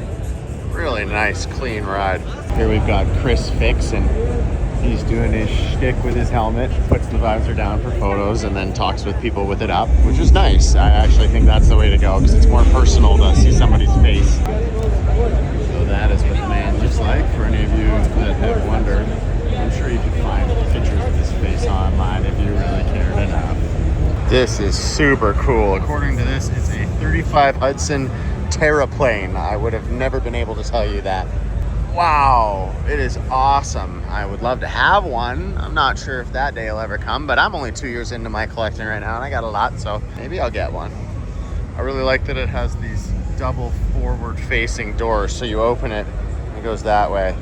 Not ideal if it gets a little stuck open and then you're driving and the wind hits it, but I guess from the factory you probably couldn't actually get fast enough to really do any damage anyways, but now I'm sure you could. Look at the width of that rear wheel on there. This thing is definitely playing with some power. Then we've got one of the jacked up UTVs, which actually also has the forward opening doors. A golf cart on steroids.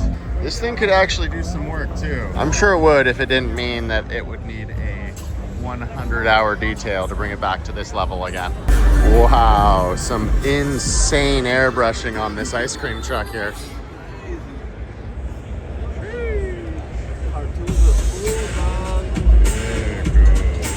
Wow. It's maybe not quite PG-13. This is sweet. Love the creativity with this paint job. And I bet it's got a good stereo in there. Oh yeah, it does. And it's on hydros too. Sick. Looks like the Pimp My Ride in there. 2008.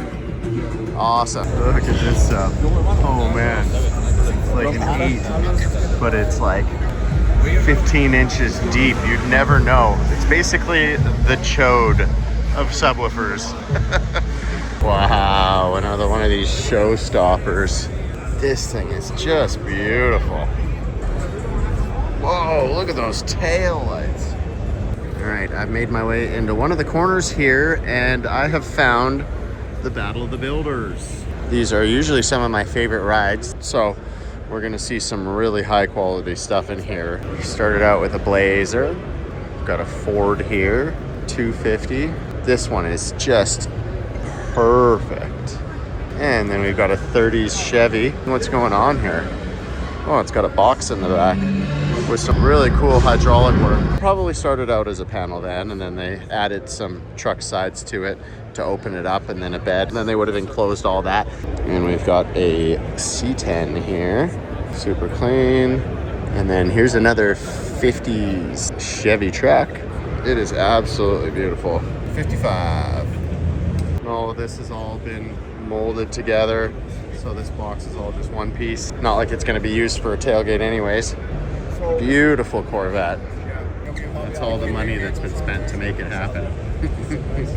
I wonder if they say like movie picture only. Yeah, for motion picture purposes. Neat. The interior in here is unreal. Got an LT4, because why wouldn't it? Battle of the Builder stage. How many people here are competitors? Quite a few. So I'll kind of go through the rundown so you guys know what's going on. Gotta wait our turns, right? That's right, exactly. Thanks, man. Yeah, no worries. This thing is insane. I love it. I want to hit this on the racetrack so bad. Beautiful. Like, exceptional. I want to see it rip it. Another beautiful C10 here. We've got a GT500 right here. Beautiful paint. And then we've got another C10 here. C10s are always very popular. And then a square body. Gotta love it. There's nothing with a patina on it. There was one last year. I'm not really surprised though, because paint is usually more popular. I had to come back and get a closer look at this Impala, and I'm sure glad I did. It's just, wow. Everything in here is so nice. Love these cars. So this Impala that I was just oogling over happens to be owned by Scott. Yes. Now, Scott and I actually went for a meal like 4 years ago to talk about what it takes to build a car to bring to the SEMA Show. And it actually blows my mind because I recognize him and I walk up, I'm like, hey, how's it going? How did that build go? Did you ever end up building anything? He's like, yeah, it's right here. I'm like, are you serious, man? It is amazing. So this Impala runs on hydrogen and they built it over 15 months. And what else can you tell me about it? Yeah. So these are the hydrogen tanks back here, and what makes this one a little bit interesting is you see those two fans right there? That is a fuel cell that makes all of the DC power for the motor. So if we walk up to the front of the engine bay, I'll show you a couple more things. Okay. So if you notice up here, the engine bay is super clean. And one thing that helped with keeping the engine bay clean is there's 0 accessories on the front of the motor, if you notice. Yes. There's only one belt, and that's to run the supercharger. Wow. There's no alternator because we were able to make all of our DC power with the hydrogen fuel cell. So because we already had hydrogen on board, we just put a fuel cell in, and then we were able to run everything else electrically. Okay, amazing. And Scott's about to find out here if he's making it into, what are they doing, the top, how many? We're about to find out if I make it into the top 12 of the SEMA Battle of the Builders. Okay, and are you in the Young Guns, I'm assuming? Yep, I'm in the Young Guns. Yeah, I gotta go. Okay, get out of here. Best of luck. You want to hear the top 3, the final 3 that we need to make the decorated dozen? All right. AJ is going to do the honors in no particular order. Come on, Scott. First one that makes it into the decorated dozen. Thomas Dickerson. Okay, so one of the C10s made it. Dustin Dell and his 1969 Chevrolet C10. Another C10. Oh, the C10s are always popular. And one left. Come on, Scott, come on. To make it into The final person. Cameron. Bummer. It is a nice C30, so fair enough.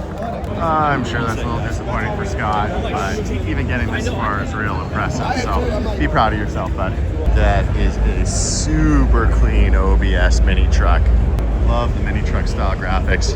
Got the shaved lights, super clean rear end here. Of course, screens, no more buttons, of course. At least one of these got saved from the demo derby. Oh man, this thing is so sick. The Holy Ghost. Hoo-wee. Oh, sorry. Knocking shit over all the time. Beautiful wheels. God damn, this thing is insane. Matching steering wheel, of course. The Caprice. Classic. God, I love me a good donk. Not a lot of donks at this show. Also not a lot of rat rods. Haven't really seen any from Steve Darnell, which I definitely thought I would. One of the most beautiful blue colors I've ever seen. Wow, that is incredible. It's a little bit of a darker blue when the light's not hitting it, and then the light hits it and it just pops like it's a baby blue. But wow, man. And this car too is obviously unbelievable, and that certainly helps the color. But man, you're gonna paint something, I want to paint it in either this color or that green with the gold. It's all so clean and shaved, and it's just like a tub inside.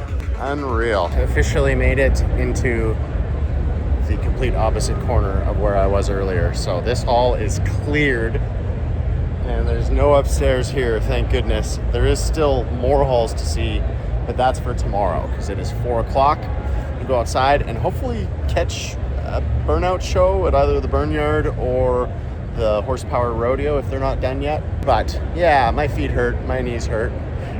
I'm tired, and this video is going to take me a gazillion hours to edit because I think it's going to be about 3 hours long, but it's what it is. Hopefully I'm bringing the proper experience for you. Well, there is definitely a show going on in the Burnyard, so let's head over there.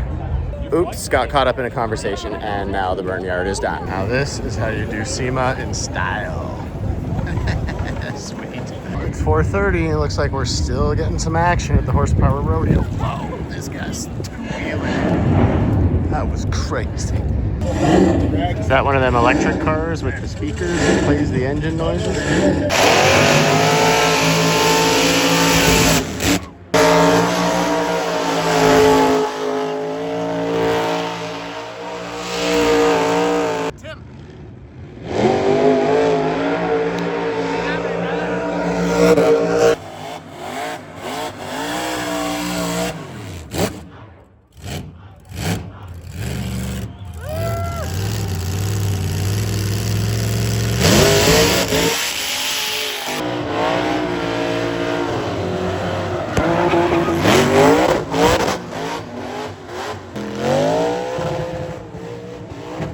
Shredded those tires in under 2 minutes of wide open throttle. Like, those went fast. That thing is a machine. Whoa, there's a big explosion in the background. This chunk of rubber here had a very long journey from tire blowout. It must have skyrocketed. Yo, that's sick. It's the semi-truck out there. I just missed it, but you can see the crazy cloud it's putting out. It sounds absolutely nuts. I've made my way to an after party type meet here.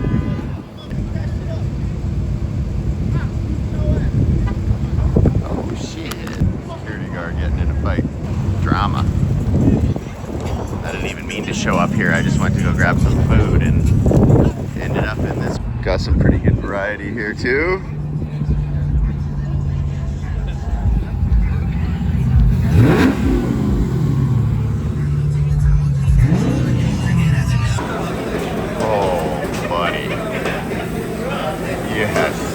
For those of you that come to Vegas, you gotta go to Tacos El Gordo. There's really no better place. Had to come out for a midnight snack. Yes, please. Oh yeah.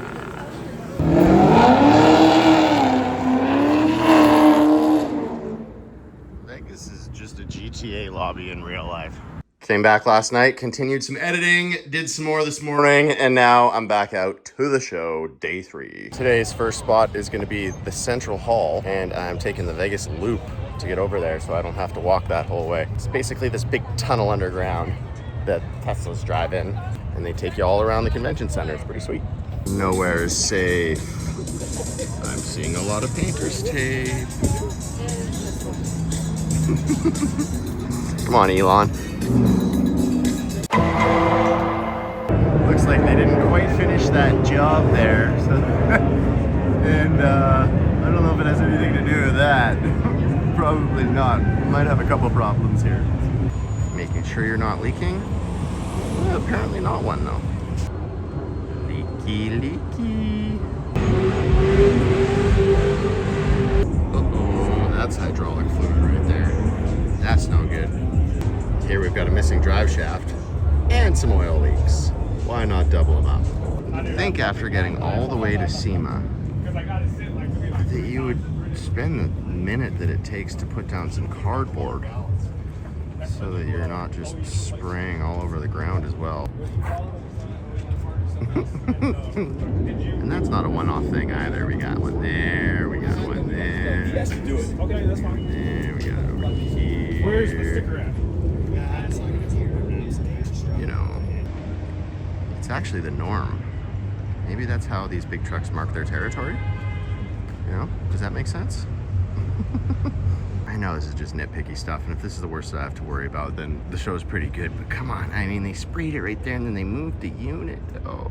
And then from the loop, back up to ground level and into the main central hall. I'm assuming it's a little bit more expensive to be in this hall. I'm not really certain, but there's a lot of very good stuff, so it's gonna be a good day. Quite a few of these Revoltos this year. They are certainly beautiful cars, so I'm not complaining. This is a sweet old Dodge. Got a Hellcat engine in there. Still has the stacks though. It's given off little Black Express. It's awesome. I bet this thing is a lot of fun to rip around. That is Crash and Burn's unit right there. Then we've got Sims over here. A lot of the different booths seem to have Sim setups. Oh, it's probably because it is a Sim business. It's all here, folks. Oh, look at this RX-7. This thing is crazy. Beautiful FD. What a wild body kit on there. Very well done. Still has its rotary engine in there. This is Will 7 FD's ride. This is absolute perfection. I'm sure this thing has done a circuit and won a lot. It must have. Yeah, there we go. Good Guys Award winner. No surprise there. Absolute perfection. You can't get any better than this for a 30s Ford pickup. There's no doubt. Wowie. La Máquina was built to function passing for raw power. That is beautiful. I have made my way to the Northern Radiator booth. They were the sponsor for Chainsmoker version 1 and version 2 in order to get into the show in both 19 and 21. And they have got some really cool new product here. Dual brushless fan with shroud. It looks like it's just a bolt-on and go setup there. Plug and play. Too easy. And these are all aluminum rads. Look at this, even polished. Beautiful. What's up? Hey there. How are you doing? Good. Yeah. Can't get away without a hug. Man, I've been watching your year and you've had a crazy year. Okay, this G80 I actually like. When you've got a wide body on it like that, the grille actually starts to look proportional. And this is an insane car. What a lineup here. We got that stunner, another stunner here, and then this just beautiful Art Deco era unit. Oh, the lines are just perfect. The Pantheon, a Rick Dorr. I knew this was a Rick Dorr unit. He always has those beautiful flowing Art Deco style lines. This thing is unreal. No idea what it was originally, but look at all this, like just perfect, man. Crazy. And then I finished this haul here, and I'm like, oh, I must be done, right? Nope. There's another one way over here. But that must be it, right? Nope. There's another one way over here. But that's gotta be it, right? Ooh, the crowd of people walking over here tells me different. And it just keeps going. Even my 10th year, and I'm still amazed at how big this place is. Oh, these are cool. More of the old school front end on a new school car. 70 SS is what they're calling these. Yeah, that's a cool sandrail. Oh, bet you thought it was full size. You would be right. Womp, womp, womp. Pretty intense sim here. It actually spins around 360 degrees. So if he takes a left corner and heads north or whatever, well, there he goes. He's off into the bush. And Vorsteiner with the simple but clean and amazing display. Like always. Holy crap. That is a long, stretched out front end. QX80 R spec. Woo. I recognize this car out in the corner over here. I watched this get built on TikTok a few years ago, I guess. Been reading this, it would appear that would have been about 2019, which was the same year the Chainsmoker was here. And it looks really nice. He built this kit with foam and just kind of did it in his garage, and it looks damn professional, I've got to say. Really, really nice lines. I like a nice, properly molded wide body. That's how they should all be done. So kind of a funny story. I forgot my pass at the hotel room today by mistake. But just as I got to the front door, I looked on the ground and I happened to find somebody else's pass. So today, I'm a spouse and my name is Ostraberto Padilla. Thank you, Ostraberto. I hope you got another pass pretty easily.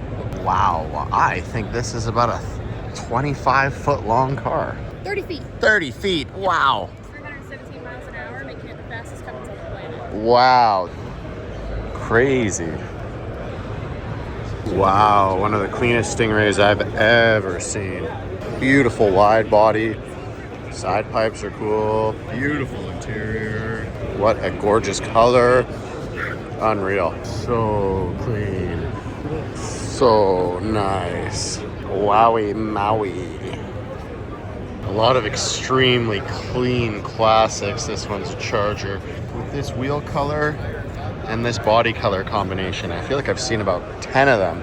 And I'm not getting sick of them because they're beautiful, and the amount of hours and detail that just goes into it is exceptional. But I'm surprised to see so many. One of the trends, I guess. Beautiful Trans Am here. It's got the T-tops. Big old Pro Charger up top. This one at least is split. So if you get into an accident, you can just change the nose panel. You don't have to change the whole front end like that other one. So this is a Mustang GT Fox body, and this is the chassis that they sell for it. They give you a kind of a cutout, and it looks really cool. And then if you look right there, you'll see the actual Fox body that's sitting on that chassis.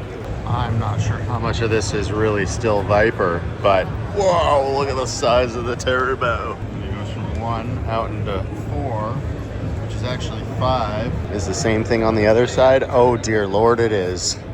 Oh man. This thing's got to be 2,000 plus horsepower, maybe even 3,000. Oh, here we go. 4,000. 2 to the 3 to the 4. I got 2, 3, 4. Nuts. I guess I should have even guessed, but it's just like when you're dealing with numbers that high, it's hard to even believe it. World's quickest streetcar. Streetcar? In what world is this a streetcar? Yeah, it's got a plate, and I guess it's got mirrors, and it must have lights, turn signals, and all that. I don't see a turn signal stock, but sure. 3,000 pounds with the driver. Holy. I gotta show a shot of this thing. He's got enough. He's through the 8th mile. Dunphy 191. And Dunphy goes 6:17. I feel like this should go without saying, but I've seen a lot of people touching the cars, and that's the same as every other year. Everybody just loves to touch. Another giveaway car, as expected. I have seen quite a few of those. Chargers and Camaros. A lot of Chargers and Camaros. Not all of them are like this. I like the infinity tail lights. Those are cool. These tail lights here are awesome. Look at how cool that is. It's front engine, so I can't see where that vent would go. Have an LT4 in there. Oh yeah, these are the Ring brothers. No wonder this thing is so exceptional. They have won Battle of the Builders at least once, maybe more. They build some absolutely incredible rides. And here we have Dom's actual car from the Fast and the Furious 9. This was the screen-used film vehicle here. Hellcat swapped the world. And then beside that, this wild chassis here, ready to be finished. Oh wow, a Charger and a Camaro. Who would have ever guessed? This car right here started out like that. This looks like most of the cars on my property. That's even worse. Wow. That's why you can't find any of them on the fields anymore, because they've all been restored. They look like this, even the ones that are that bad. Crazy. Awesome old Diamond T here. Beautiful turbo setup. Got compounds in there. Wild. If you must sit, please use someone's face, not this fender. Thank you. Another beautiful 3100 series truck here. And I believe that this one is representing some Northern Radiator goodies in there. Sure is. Got the shroud with the fans. Beautiful setup. Super duper clean old Ford here. I've got one that is not at all like this, but kind of like this. This is what it could look like if that Camaro can look like that. It just takes a lot of time and money. That thing is sick. Monster Jam. And if any of y'all are wondering, that's not a real grill. It's just a vinyl wrap because the engine is in the back along with the cooling. And another 3100 series GM right here. This one is set up for racing, and it's got a big back window. Beautiful. And look at these tail lights. Those are crazy. Some alien tech integrated into this guy. Absolutely stunning. Representing for Hoppos this year with my shirt because they didn't get a booth. They said they were going to just take a year off this year. So we're not going to run into them, but we will be representing a little bit. And next year, we'll be representing with the Mega Mini. Huge, huge thank you to Alex and Hoppos. Looking forward to showing off your shit to the world. Beautiful Aston Martin here. This was built by the Ring brothers, and it was just recently unveiled, and it is absolutely perfect. The lines, just everything looks stunning. The fitment is unreal. Got another big window Ford here, and this is just stunning. Everything here. Wow, look at that front end. Again, we got the same general style wheels and just the cleanest build. A lot of these cars that I'm showing specifically have this best on Roadster Shop sign. So I'm guessing the Roadster shop is a name to look out for because they are taking over this year's SEMA. Here's a 57 Chevy, but it is a 57 Chevy pickup. Just look at this work in here. How nice this is. Beautiful.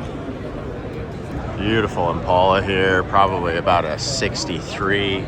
Just gorgeous. Yo, this thing is sweet. That must be a first generation Audi. I don't even know. I have never seen one of these before. That is so sick. I love that they kept the original body. Interior's pretty well done up. It's obviously on air. That is so cool. Pretty sure that every Revolto that's come out of the factory is at this show. That one that I just filmed was right over there. Here's another one in the same color. Wow. So that's how it started out? So this truck was actually at the Altadena Fires. Oh, wow. Hey? So it was brought back to life in a couple of months. It looks amazing. Altadena. Yeah, that was relatively recently, right? Yes, it's about 7 months ago. Holy. Well, that's an amazing restoration. Like, seriously, hard to believe that that's the same truck. Good job. I love that born again story. Giving it life out of a terrible event. And it's better now than it was before. I can damn near guarantee it, because how are you going to get any better than the way that it is? Who can explain to me why this STO is hanging a little to the left? This is Cabriolet. Here we are in the Liqui booth, and we have got another Skyline R32 Bokazoku style. Oh, it is. Yeah. That is so sick. And the wrap looks awesome. Oh man, I'm so stoked to see this. The only thing I've ever seen Bokazoku related is come out of Japan. Liberty Walk is obviously out of Japan, so I get that they're going this route. Wow, that thing is so sick. This is a great example of clear coating over top of original patina, mixing it with the carbon fiber and everything else. It almost looks like it is a hidden carbon fiber until you look closely. And that black, like, just that looks so good. It's hard to even explain. I hope it looks as good in video as it looks in real life, because just, bam, hit that nail on the head so hard. Because this is just remarkable. The angles that this front fender takes with this carbon fiber, just the flow of it all. Whew. Did you know that Hector has 3 spoon engines in his Civics? This is a 190, which is like a Cosworth tribute, and it is absolute perfection. They did such a good job. It follows the exact same lines as the old Evo. Up here, beautiful carbon roof, perfect fitment everywhere. The paint is perfect. Everything about this is perfect. Scan that there, presumably find out more information. Here is a Trans Am reimagined, much like that Superbird out front. Very cool rear end there. I gotta film this because I feel like this is a lot of people's dream car right here. And we're about to see underneath the hood here. Oh yeah. Beautiful paint, midnight purple. This is KXNGJW. And much like last year, we have a lot of Cybertrucks that are wrapped. This one has some stick-on carbon fiber flares. And yeah, how's the fitment? About as good as to be expected. Those bubbles aren't supposed to be there. Too bad they didn't line up the grains the same. I don't know if you can see that in there, but it's not very good. Casting a shadow.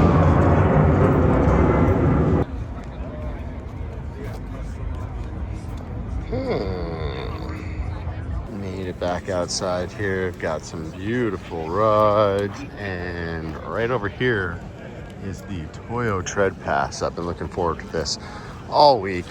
Some of the most amazing rides every year are out of here. Starting off very strong with this little Datsun truck. Wow. Sweet and simple. I haven't seen any E36s this entire show. but count on the tread pass to have one. I like the way they cut the hood there. Show off what's underneath, but still retain it. Oh, you know what? I recognize that front end. This guy bought a crashed car maybe a year or so ago, and I watched this on TikTok. He cut the whole front end off and welded in these tube shock towers and front end here and brought her back to life. More than just back to life. This thing is awesome. It's got a wide body on the back here, properly molded in. Looks good. Interior looks really nice, relatively original. I've got those same gauges in my supercharged G36 M3. Of course, the lightweight wing with the risers. This guy's obviously different in many other ways, so that's okay. You can represent a little bit of the norm without getting in too much shit. Really well done. Just walking around it, everything lines up really nice, super clean. Get a thumbs up from me, bud. Hell yeah, there's another one of these. Oh man, the R32s never look so good. Such a cool style. If that's the way the future goes, then count me in. Liberty Walk, if you could please make more. Here we've got a Murcielago, which was done by S Club. Always with the crazy color interior. That baby blue looks awesome. And they worked it into the paint a little bit. That pinstriping there. She's purty, no doubt about it. Here's another Z. I'm sure you've seen small versions of big cars, but have you ever seen them also make the box? Oh, that's pretty sweet, I gotta say. Another absolutely gorgeous green car. This one's slightly different in terms of the color. It's not completely gold in the sun, but wow, this is unreal. Absolutely stunning. Is this S Club that did this? Wow, look at that. Holy smokes. The final boss. Crazy. Oh yeah, it is S Club. No surprise there. The tread pass is basically just the connection between two buildings here. So it's not huge, but you got the nice carpet, so it feels good to walk around on your feet out here. Okay, I'll be right there. I'm just gonna take a picture of this. And I mean, look at this stuff. The quality out here is just amazing. Oh, sweet. That is an E28. I love me an old 5 Series. These things don't nearly get as much love as they should. Oh yeah, and he's got an S50 in there with a supercharger. Might be an S52 with an M50 manifold. Love this Mercedes right here. Wow. The vent up front just looks so good. That is the perfect combination of new school and old. Close in there, we've got the turbo headlights. I'm just wondering how you would put a filter on here, because you'd want to run it with a filter if you're going to drive it down the road, or even really on a racetrack or anything. But you can't really get the filter on that. Oh wow, it's got suicide doors. Oh, that's so cool. You can see the cage going through it. There's a lot of space in the rear here. The amount of work that's gone into this. You've taken the shift knob out so nobody steals it, presumably. I can't imagine why else you would do that. Absolute perfection. I like how kind of like the trophy truck wheel place. Toyo doesn't make their booth about their tires. They kind of just let the cars do the talking and bring the people in. They do still have a display of them, to be totally fair. Everybody knows what a set of tires looks like, but not everybody can see this every day. Beautiful, look at this thing. And more. And more. Super clean Mark II. It's got a VR6 in there with a turbo. Beautiful interior, full cage, and subs. Beautiful little ride. I bet this thing is a lot of fun to drive. They keep checking my pass when I'm coming in. And they're like, oh, thank you. And I just nod my head, but I'm like, should I be saying gracias? Because I'm from Mexico. Beautiful stained glass taillights on this unit. I'd like to do that at some point in time. Some creativity. You've got the hand coming down and touching the electric bolt. So that makes me think that this might be an electric Ford truck. They do not have the hood flipped open, so I can't check up there.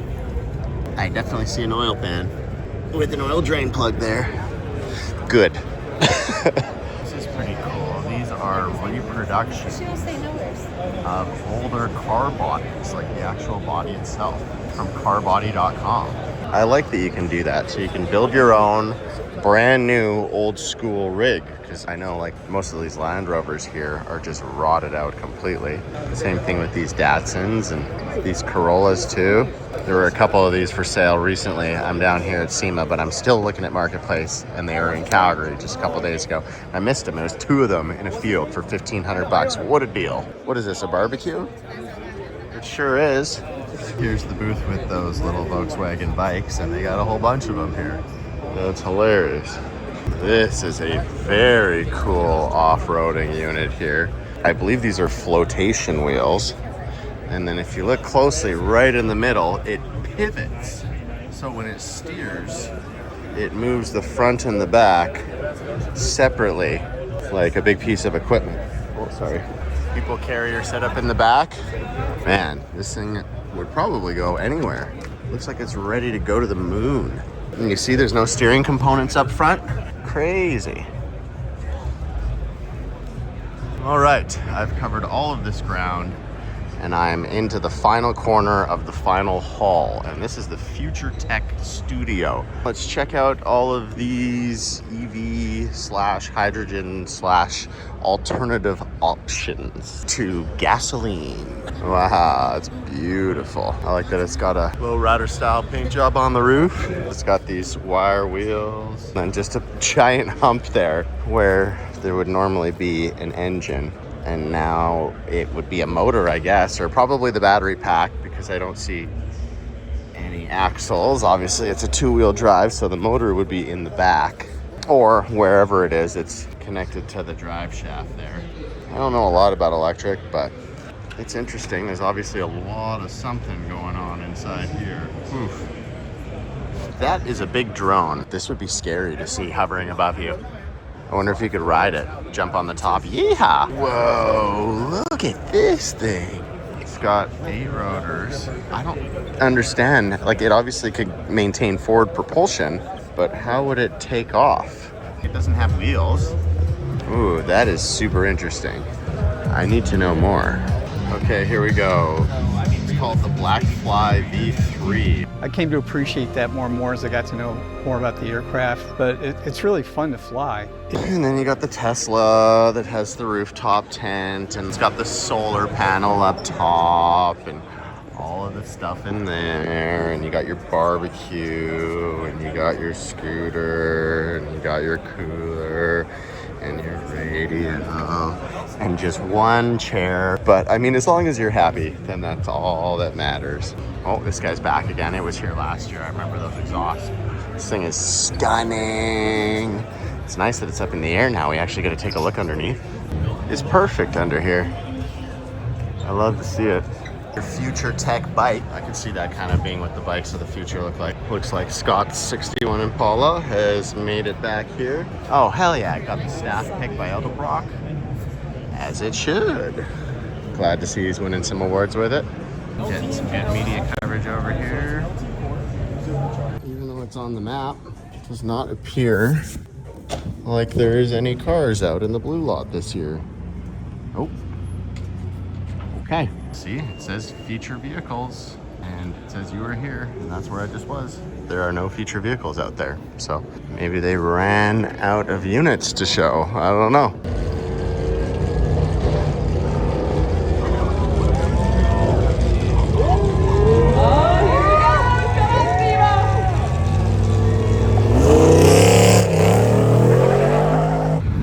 Sunday!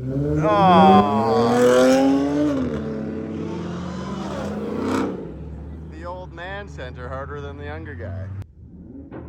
Just chilling in my room editing, and I love it because I can hear the GTA lobby sounds in the background for the last few hours.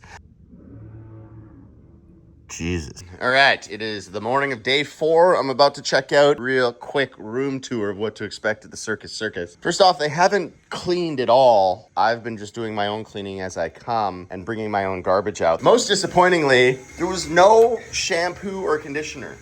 So I had to go get my own. And this has been dripping the entire time. And the guy beside me was snoring like you wouldn't even believe. So I could hear him through the walls. So overall, you get what you pay for. At least there's no worry of taking any snacks out of the fridge, but that's only because there is no fridge. So if you're gonna buy some drinks, plan to leave them behind if they get warm, because there's nowhere to put them to keep them cold. Usually by day 4, my feet need blister packs. But somehow with these shitty shoes, my feet feel absolutely mint. So maybe running shoes are just another piece of bullshit from corporate America. Because these Nike SBs, get to the last drop. Back to being myself today. Now, day 4's big event is the rollout, where we get to watch all the vehicles that we just saw on the show drive out past us. And any nonsense that goes down will be seen. A lot of these vehicles haven't been driven a lot. This is kind of their test run. So last year there was 2 GTRs that caught on fire, and what kind of shenanigans will go down tonight?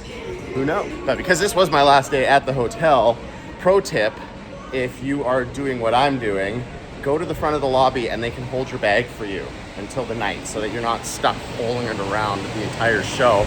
I just have a backpack, but it'd still be a pain in the ass, especially with my laptop in there. I'm also gonna take some more time off today for the horsepower rodeo in the burn yard. Got the jet car here, and that truck might have just been behind the jet car. Wow, that is a lot of carnage. That thing was just straight up on fire.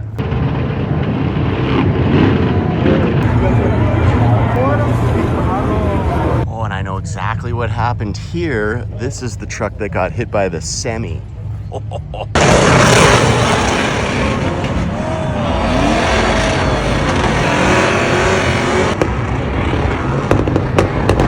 This thing is sweet. They got the little Barbie Jeep with what looks like a V8. Wow, that is nuts. Oh, you know, just a little mellow engine swap in the middle of the show. No big deal. You can only imagine that that thing went kablooey. Or maybe that's the new one, I don't know. But she's out, presumably going back in. These guys are putting together a jack over here. It's pretty wild to think that at any point in time, there are 3 different setups. The horsepower rodeo, the burn yard, and the Optimus Street Car Challenge, where cars are tearing it up at every point in time. Which means that even if you wanted to see it all, you really couldn't.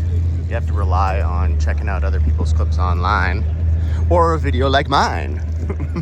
Hopefully I'm bringing you into the experience enough. It's cool to see all the changes that have happened out here with all the accidents and everything. Let's go hit the Tesla loop and back to the main area. Let's look for some more faults. Uh-oh, the Cybertruck center cap isn't lined up. It's supposed to sit in those grooves. It's gonna chafe, it's gonna pop the tire. That's why they were recalled. And this one's broken. It would look better without him at this point. I didn't even know they could brake like that. He obviously just curbed it. He tried to glue it back together there. Yeah, well, you know. Wet tire shine, literally. Shouldn't that say Daddy's money? That rear block there is a little sus, I must say. Look at those U-bolts. They're like 2 feet long.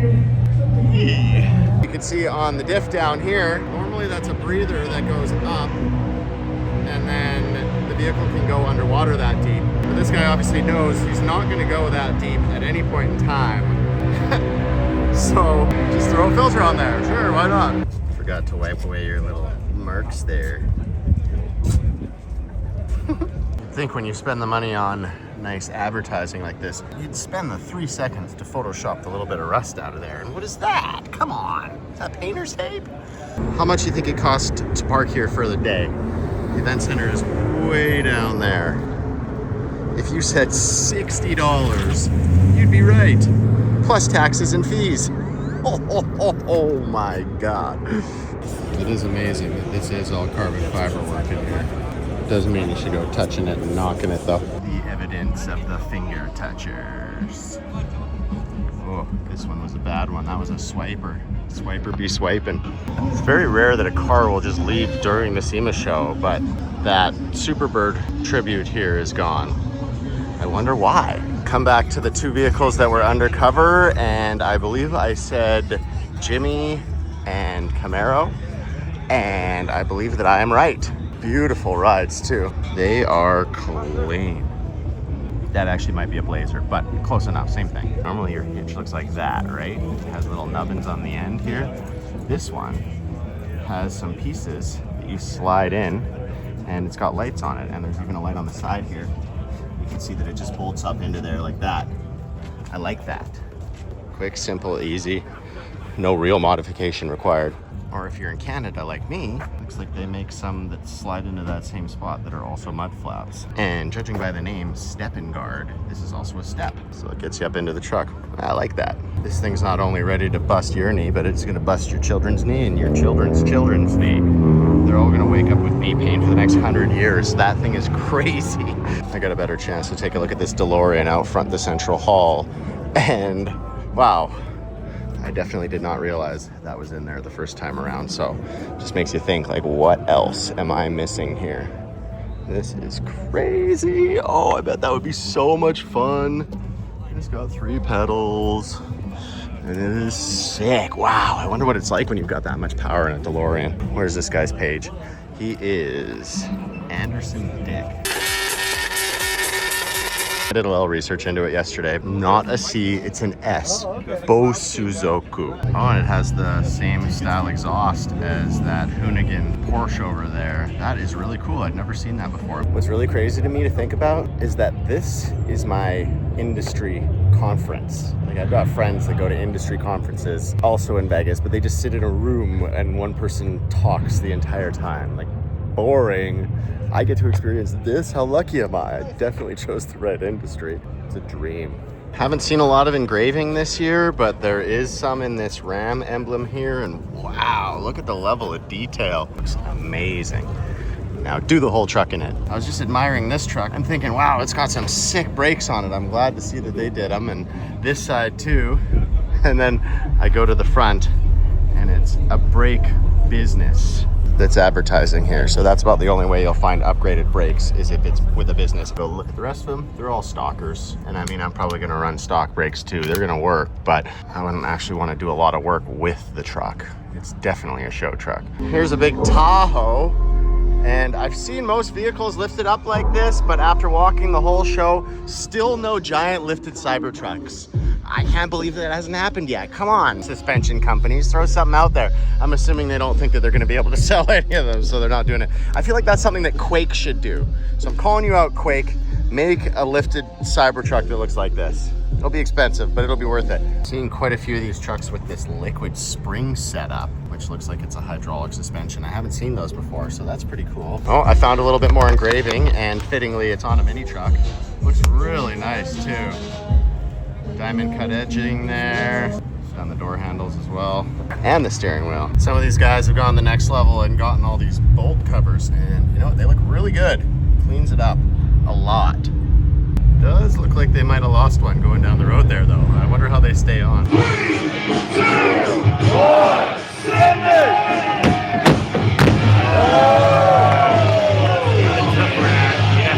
So it would seem as if Gymkhana is back, and this is the new unit, Subaru Brat. It is awesome. Can't wait to see this thing shred. Wow, what a absolutely ridiculously massive spoiler. But it's got to produce some pretty good downforce, and maybe like the way that it goes down there produces downforce when it's drifting sideways. No, I don't know, I'm talking out of my ass, but it is definitely very cool. You can see the little jack points down there. Looks like the spoiler's on some sort of active aero setup. I wonder if these are too. They might be. Volkswagen Golf, the long way. Oh, that's sweet. Golf. They even got it back there. That's pretty sweet. What's going on in here? That's hilarious. Look at how mangled the ground is in there. That is crazy. If you want to give your off-road build some credibility, witness Mercs. I'm automatically taking you a little bit more seriously. Here we've got the Drift Mansion set up. They've got a bunch of their 370s out here, along with their little drift carts. And what they have is this Airbnb, not exactly certain where it is, but you can go and rent it out for bachelor parties or whatever. And go drifting around this property. And I've debated doing the same thing with my place because I've got a racetrack in the back and I've got an entire row of cars that I rip around that racetrack. None of them are quite as nice as these 370s, but that's kind of nice because you just beat the ever-living piss out of them, and then when they break, I go get a new one. But yeah, I don't know. Do you think that you guys would come and hang out with me at my property if I did this? My current personal vehicle collection total is 172 vehicles. So even if you don't want to come out and ride, there's lots of stuff to look at. Most of that's in my museum as well. That's a pretty wild setup. Just shoehorned in there. I bet it absolutely rips. This is Red Brammer. GM, Ford, GM, Ford.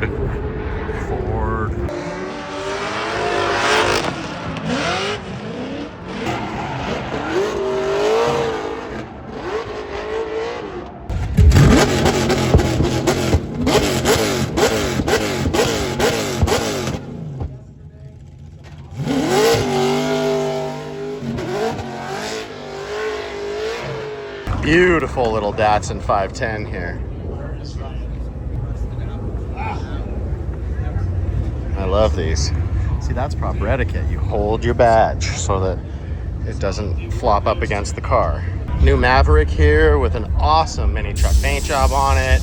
Looks like they took a plastic bag and kind of dabbed it in here to create this pattern. Really nice shadowing, beautiful paint job. They've got some glitter in there. Thing is wonderful. We'll be doing something somewhat similar to this on the Mega Mini truck, so stay tuned for that. They've got a serious stereo setup in here too. See if you can see it through the back. Oh yeah.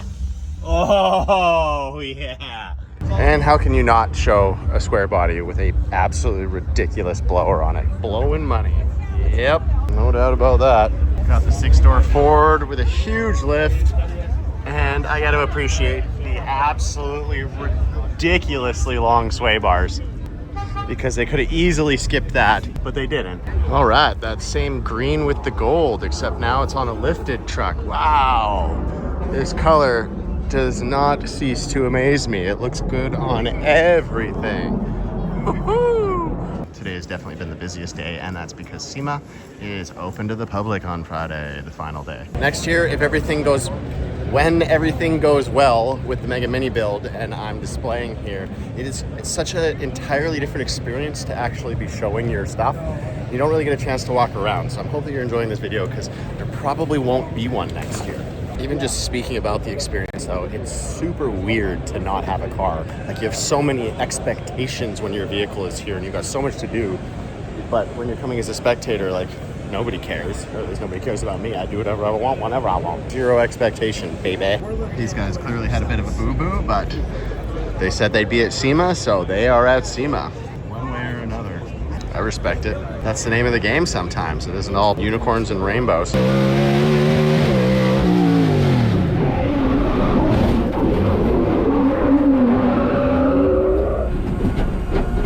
Here we have a rare Dodge with many people enjoying its shadow. Made my way back to the burn yard. It's their final show right now, and you can't see shit, even if you're standing in the crowd. It's such a tight area and there's so much smoke. Like, at least over at the Horsepower Rodeo, there's a lot of space. They've got a huge area, and I get it. Space is less valuable over there than it is over here, so they can only have so much.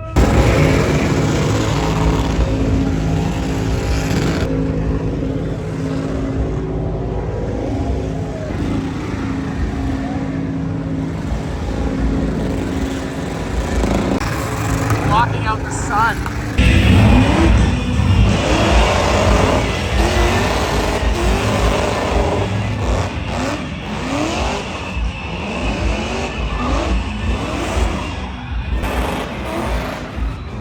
Yeah, not worth it. I'm not even gonna try. Let's go to the Horsepower Rodeo instead.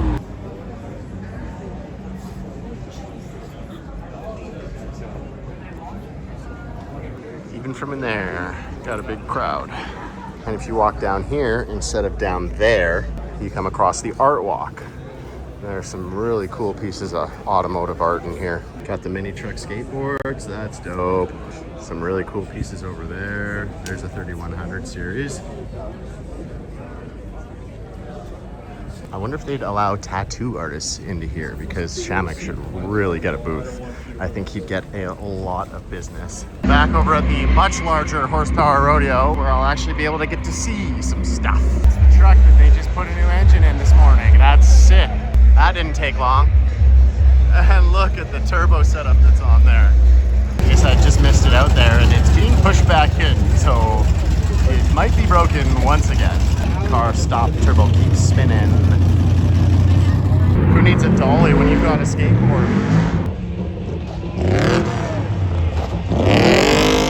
I was looking at this truck and I'm like, it's an awfully strange straight front frame rail there. And that exhaust is a little strange. What's going on there? Where's the engine? Well, this truck not only has the engine in the back, but it actually has the engine in the front.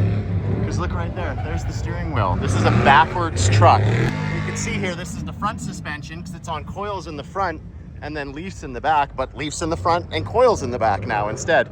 This would be a very interesting truck to see going down the road, that's for sure. These guys have got a new fender on here since this morning. It looks like they're probably trying to get back out there again. Oh yeah.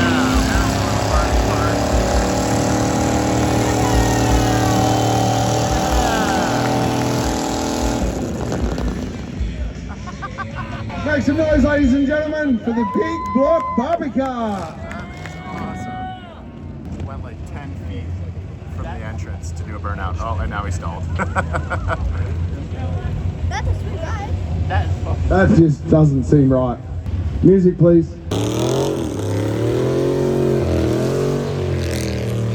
Now walking back from the horsepower rodeo there, the rollout is about to begin. So there is a gate set up. All right, walk down there.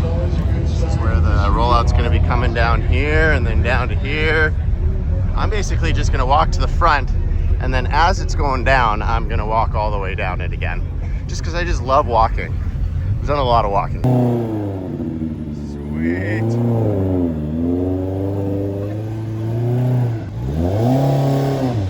Exactly the type of dude you'd expect to be driving that thing. Oh, she's ready. There's so much going on, always. All right, this is officially the start of the rollout here.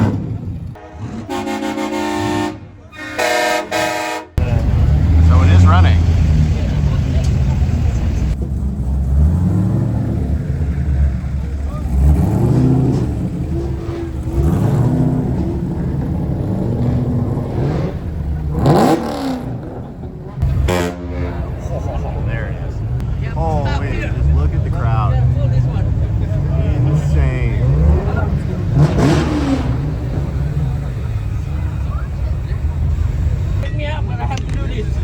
Thank you.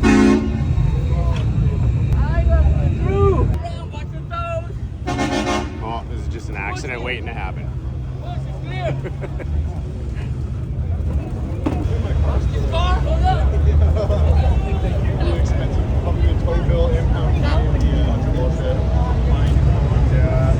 Thank you. Appreciate it. All the cars come from all the areas.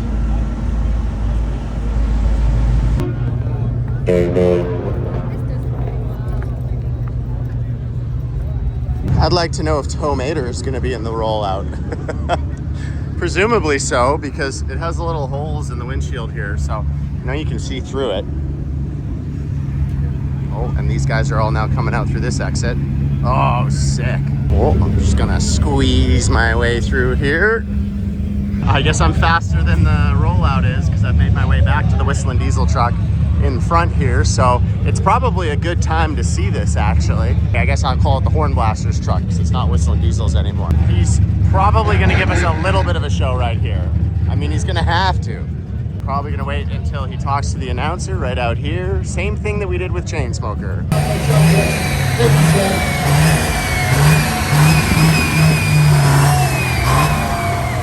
All right, Joe, here comes the Chainsmoker.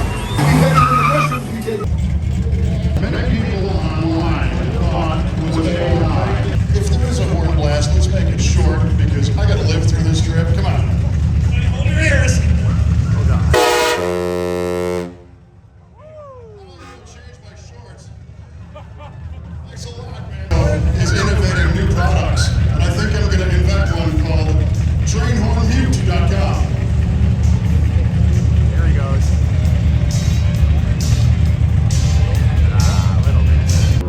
must have had a leak there. My man, just piling in there with his ladies. Too easy. Beautiful unit.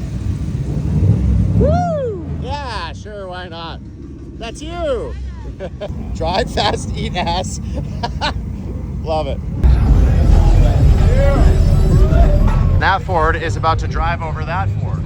Or at least it looked like it could. Holy smokes. That is sick. There's definitely no lack of front drive shaft on this unit. That's a hard unit to come behind. That's what she said.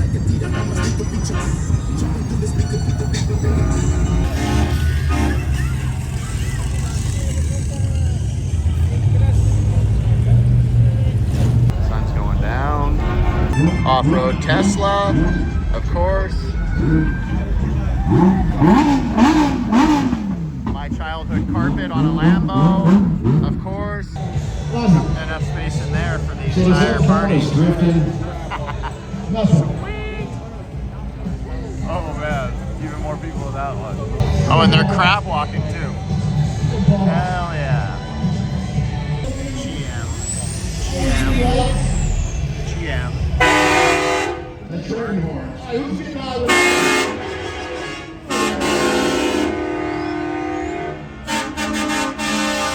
Where are my Dodges at? Oh, just a few people on that cab over. That's pretty cool. Still a lot of truck. We're chatting with our good buddy Mr. John Wargo. John, tell me the name of this firework. You'll notice that pretty much every single one of these units has a hand out of it that's also filming. Not only are we filming them, but they are filming us too. Oh, look, it's the Slam Box Life. I think that's what that was called. And there's the phone hanging out the window. There's a lot of them, my friend. Hanging out the window. Oh man, those are so sick.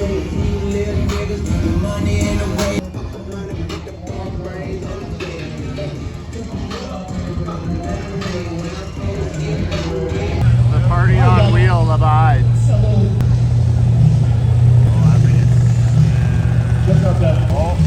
Then we got low blow coming in as well. It's hard to see what low blow is other than just a couple of massive superchargers until it gets away from the crowd here. He was in the burn yard this week.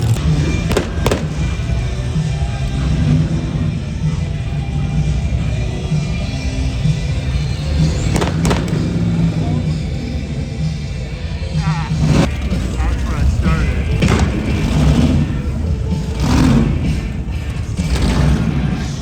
That gives you a bit of an idea.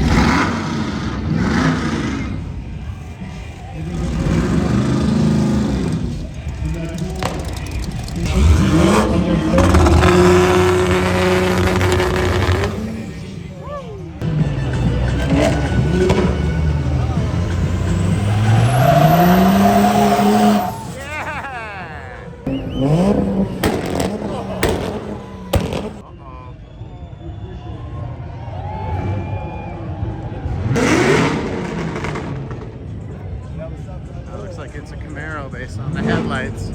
Oh, let's go investigate.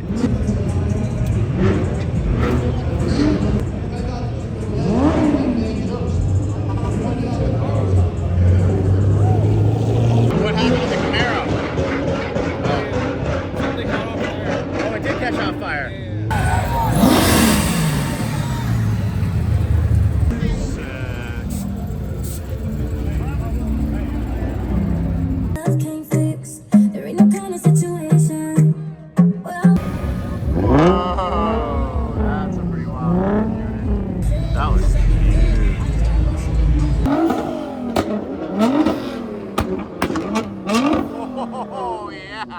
That's how 2 GTOs caught on fire last year.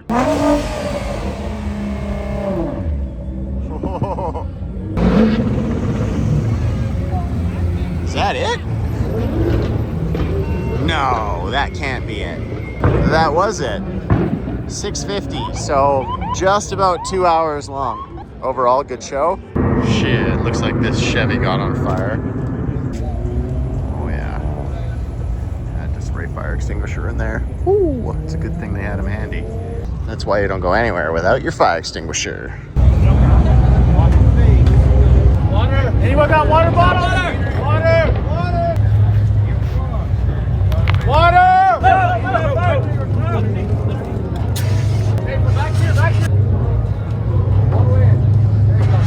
You need me to call the fire department? Yes! Yes! Fire extinguisher! How do you disconnect your battery? We need another fire extinguisher! Who's that fire?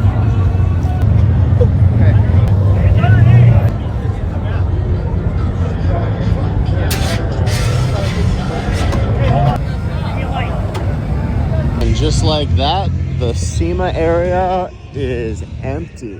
Got a few cars here. Some of them didn't run. Some of them, the people behind them were in other cars. But it certainly is a different feeling right now.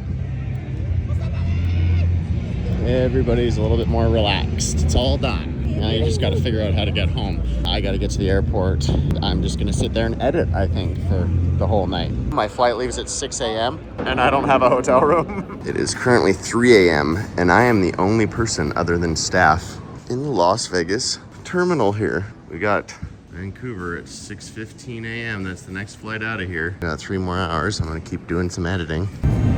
If you stuck with me for that nearly 1 3/4 marathon, then congratulations, you are officially one of the real ones. I did rattle off a lot of information in that video, and I'm bound to make a mistake or 10. So if you saw some issues in there, then let me know, because I am always happy to learn something new. I'm also looking for a fabricator for the Mega Mini. I'm quite serious about that project for next year's SEMA. So if you are looking for a change of pace and you think you've got what it takes, then hit me up. My email is right here along the bottom of the screen. To thank absolutely every single one of you. It's been a pleasure, and I will catch you in the next one.